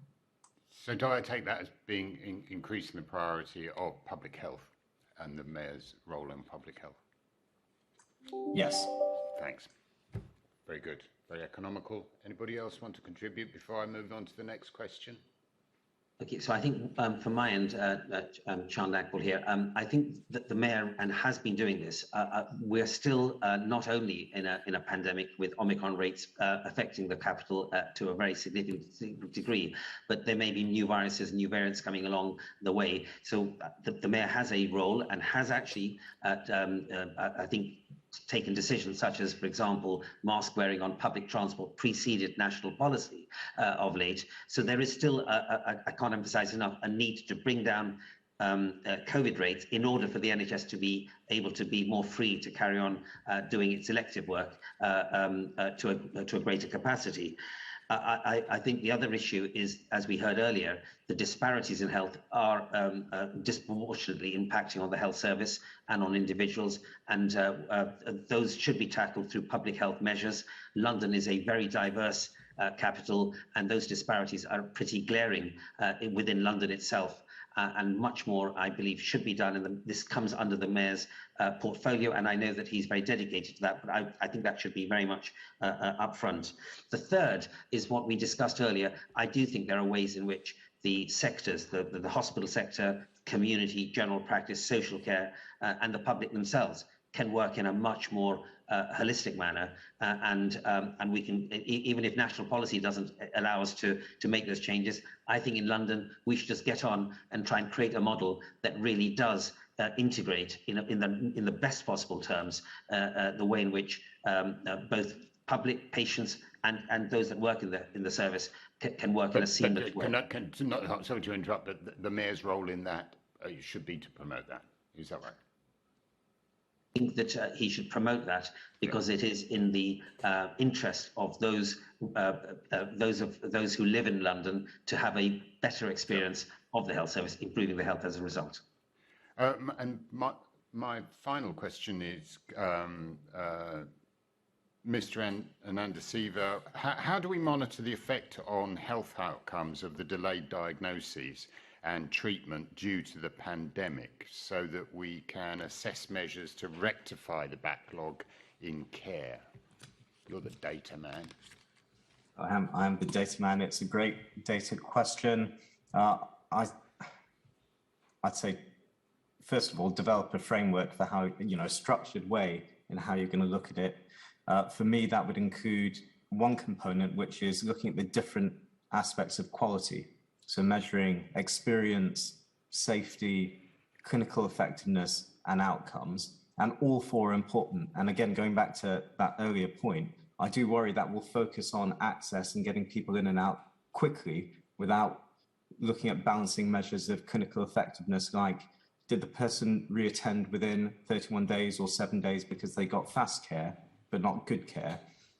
So looking at all four of those, and I think realistically, looking at how long some of these outcomes will take to manifest, bearing in mind this will take 10 to 15 years. There'll be some leading indicators like experience that you can look at and see decreasing rapidly. There'll be others like mortality and morbidity that may take some time to show up. Just a final point, we did some work looking at how other countries had responded to disasters, not necessarily pandemics, so things like earthquakes, floods, and typhoons. And pretty consistently, they said the one thing we wish we'd done more to measure in hindsight was the mental health and well-being of children. And they said that was the one indicator we probably didn't pay enough attention to, that when you look back over such a shock to a country's system, that's the thing that can sometimes fall between the cracks. So alongside that framework, I'd pick particular groups. And from that previous work, I'm particularly concerned about the mental health and well-being of children and adolescents. It's fun. It's not funny at all, actually, but it does seem that on almost every health issue that we discuss, this obvious question that the health of the children is a pretty strong indicator of the health of the adult And yet, you know, we're still trying to make that point. I just find it ironic after years and years of that being established.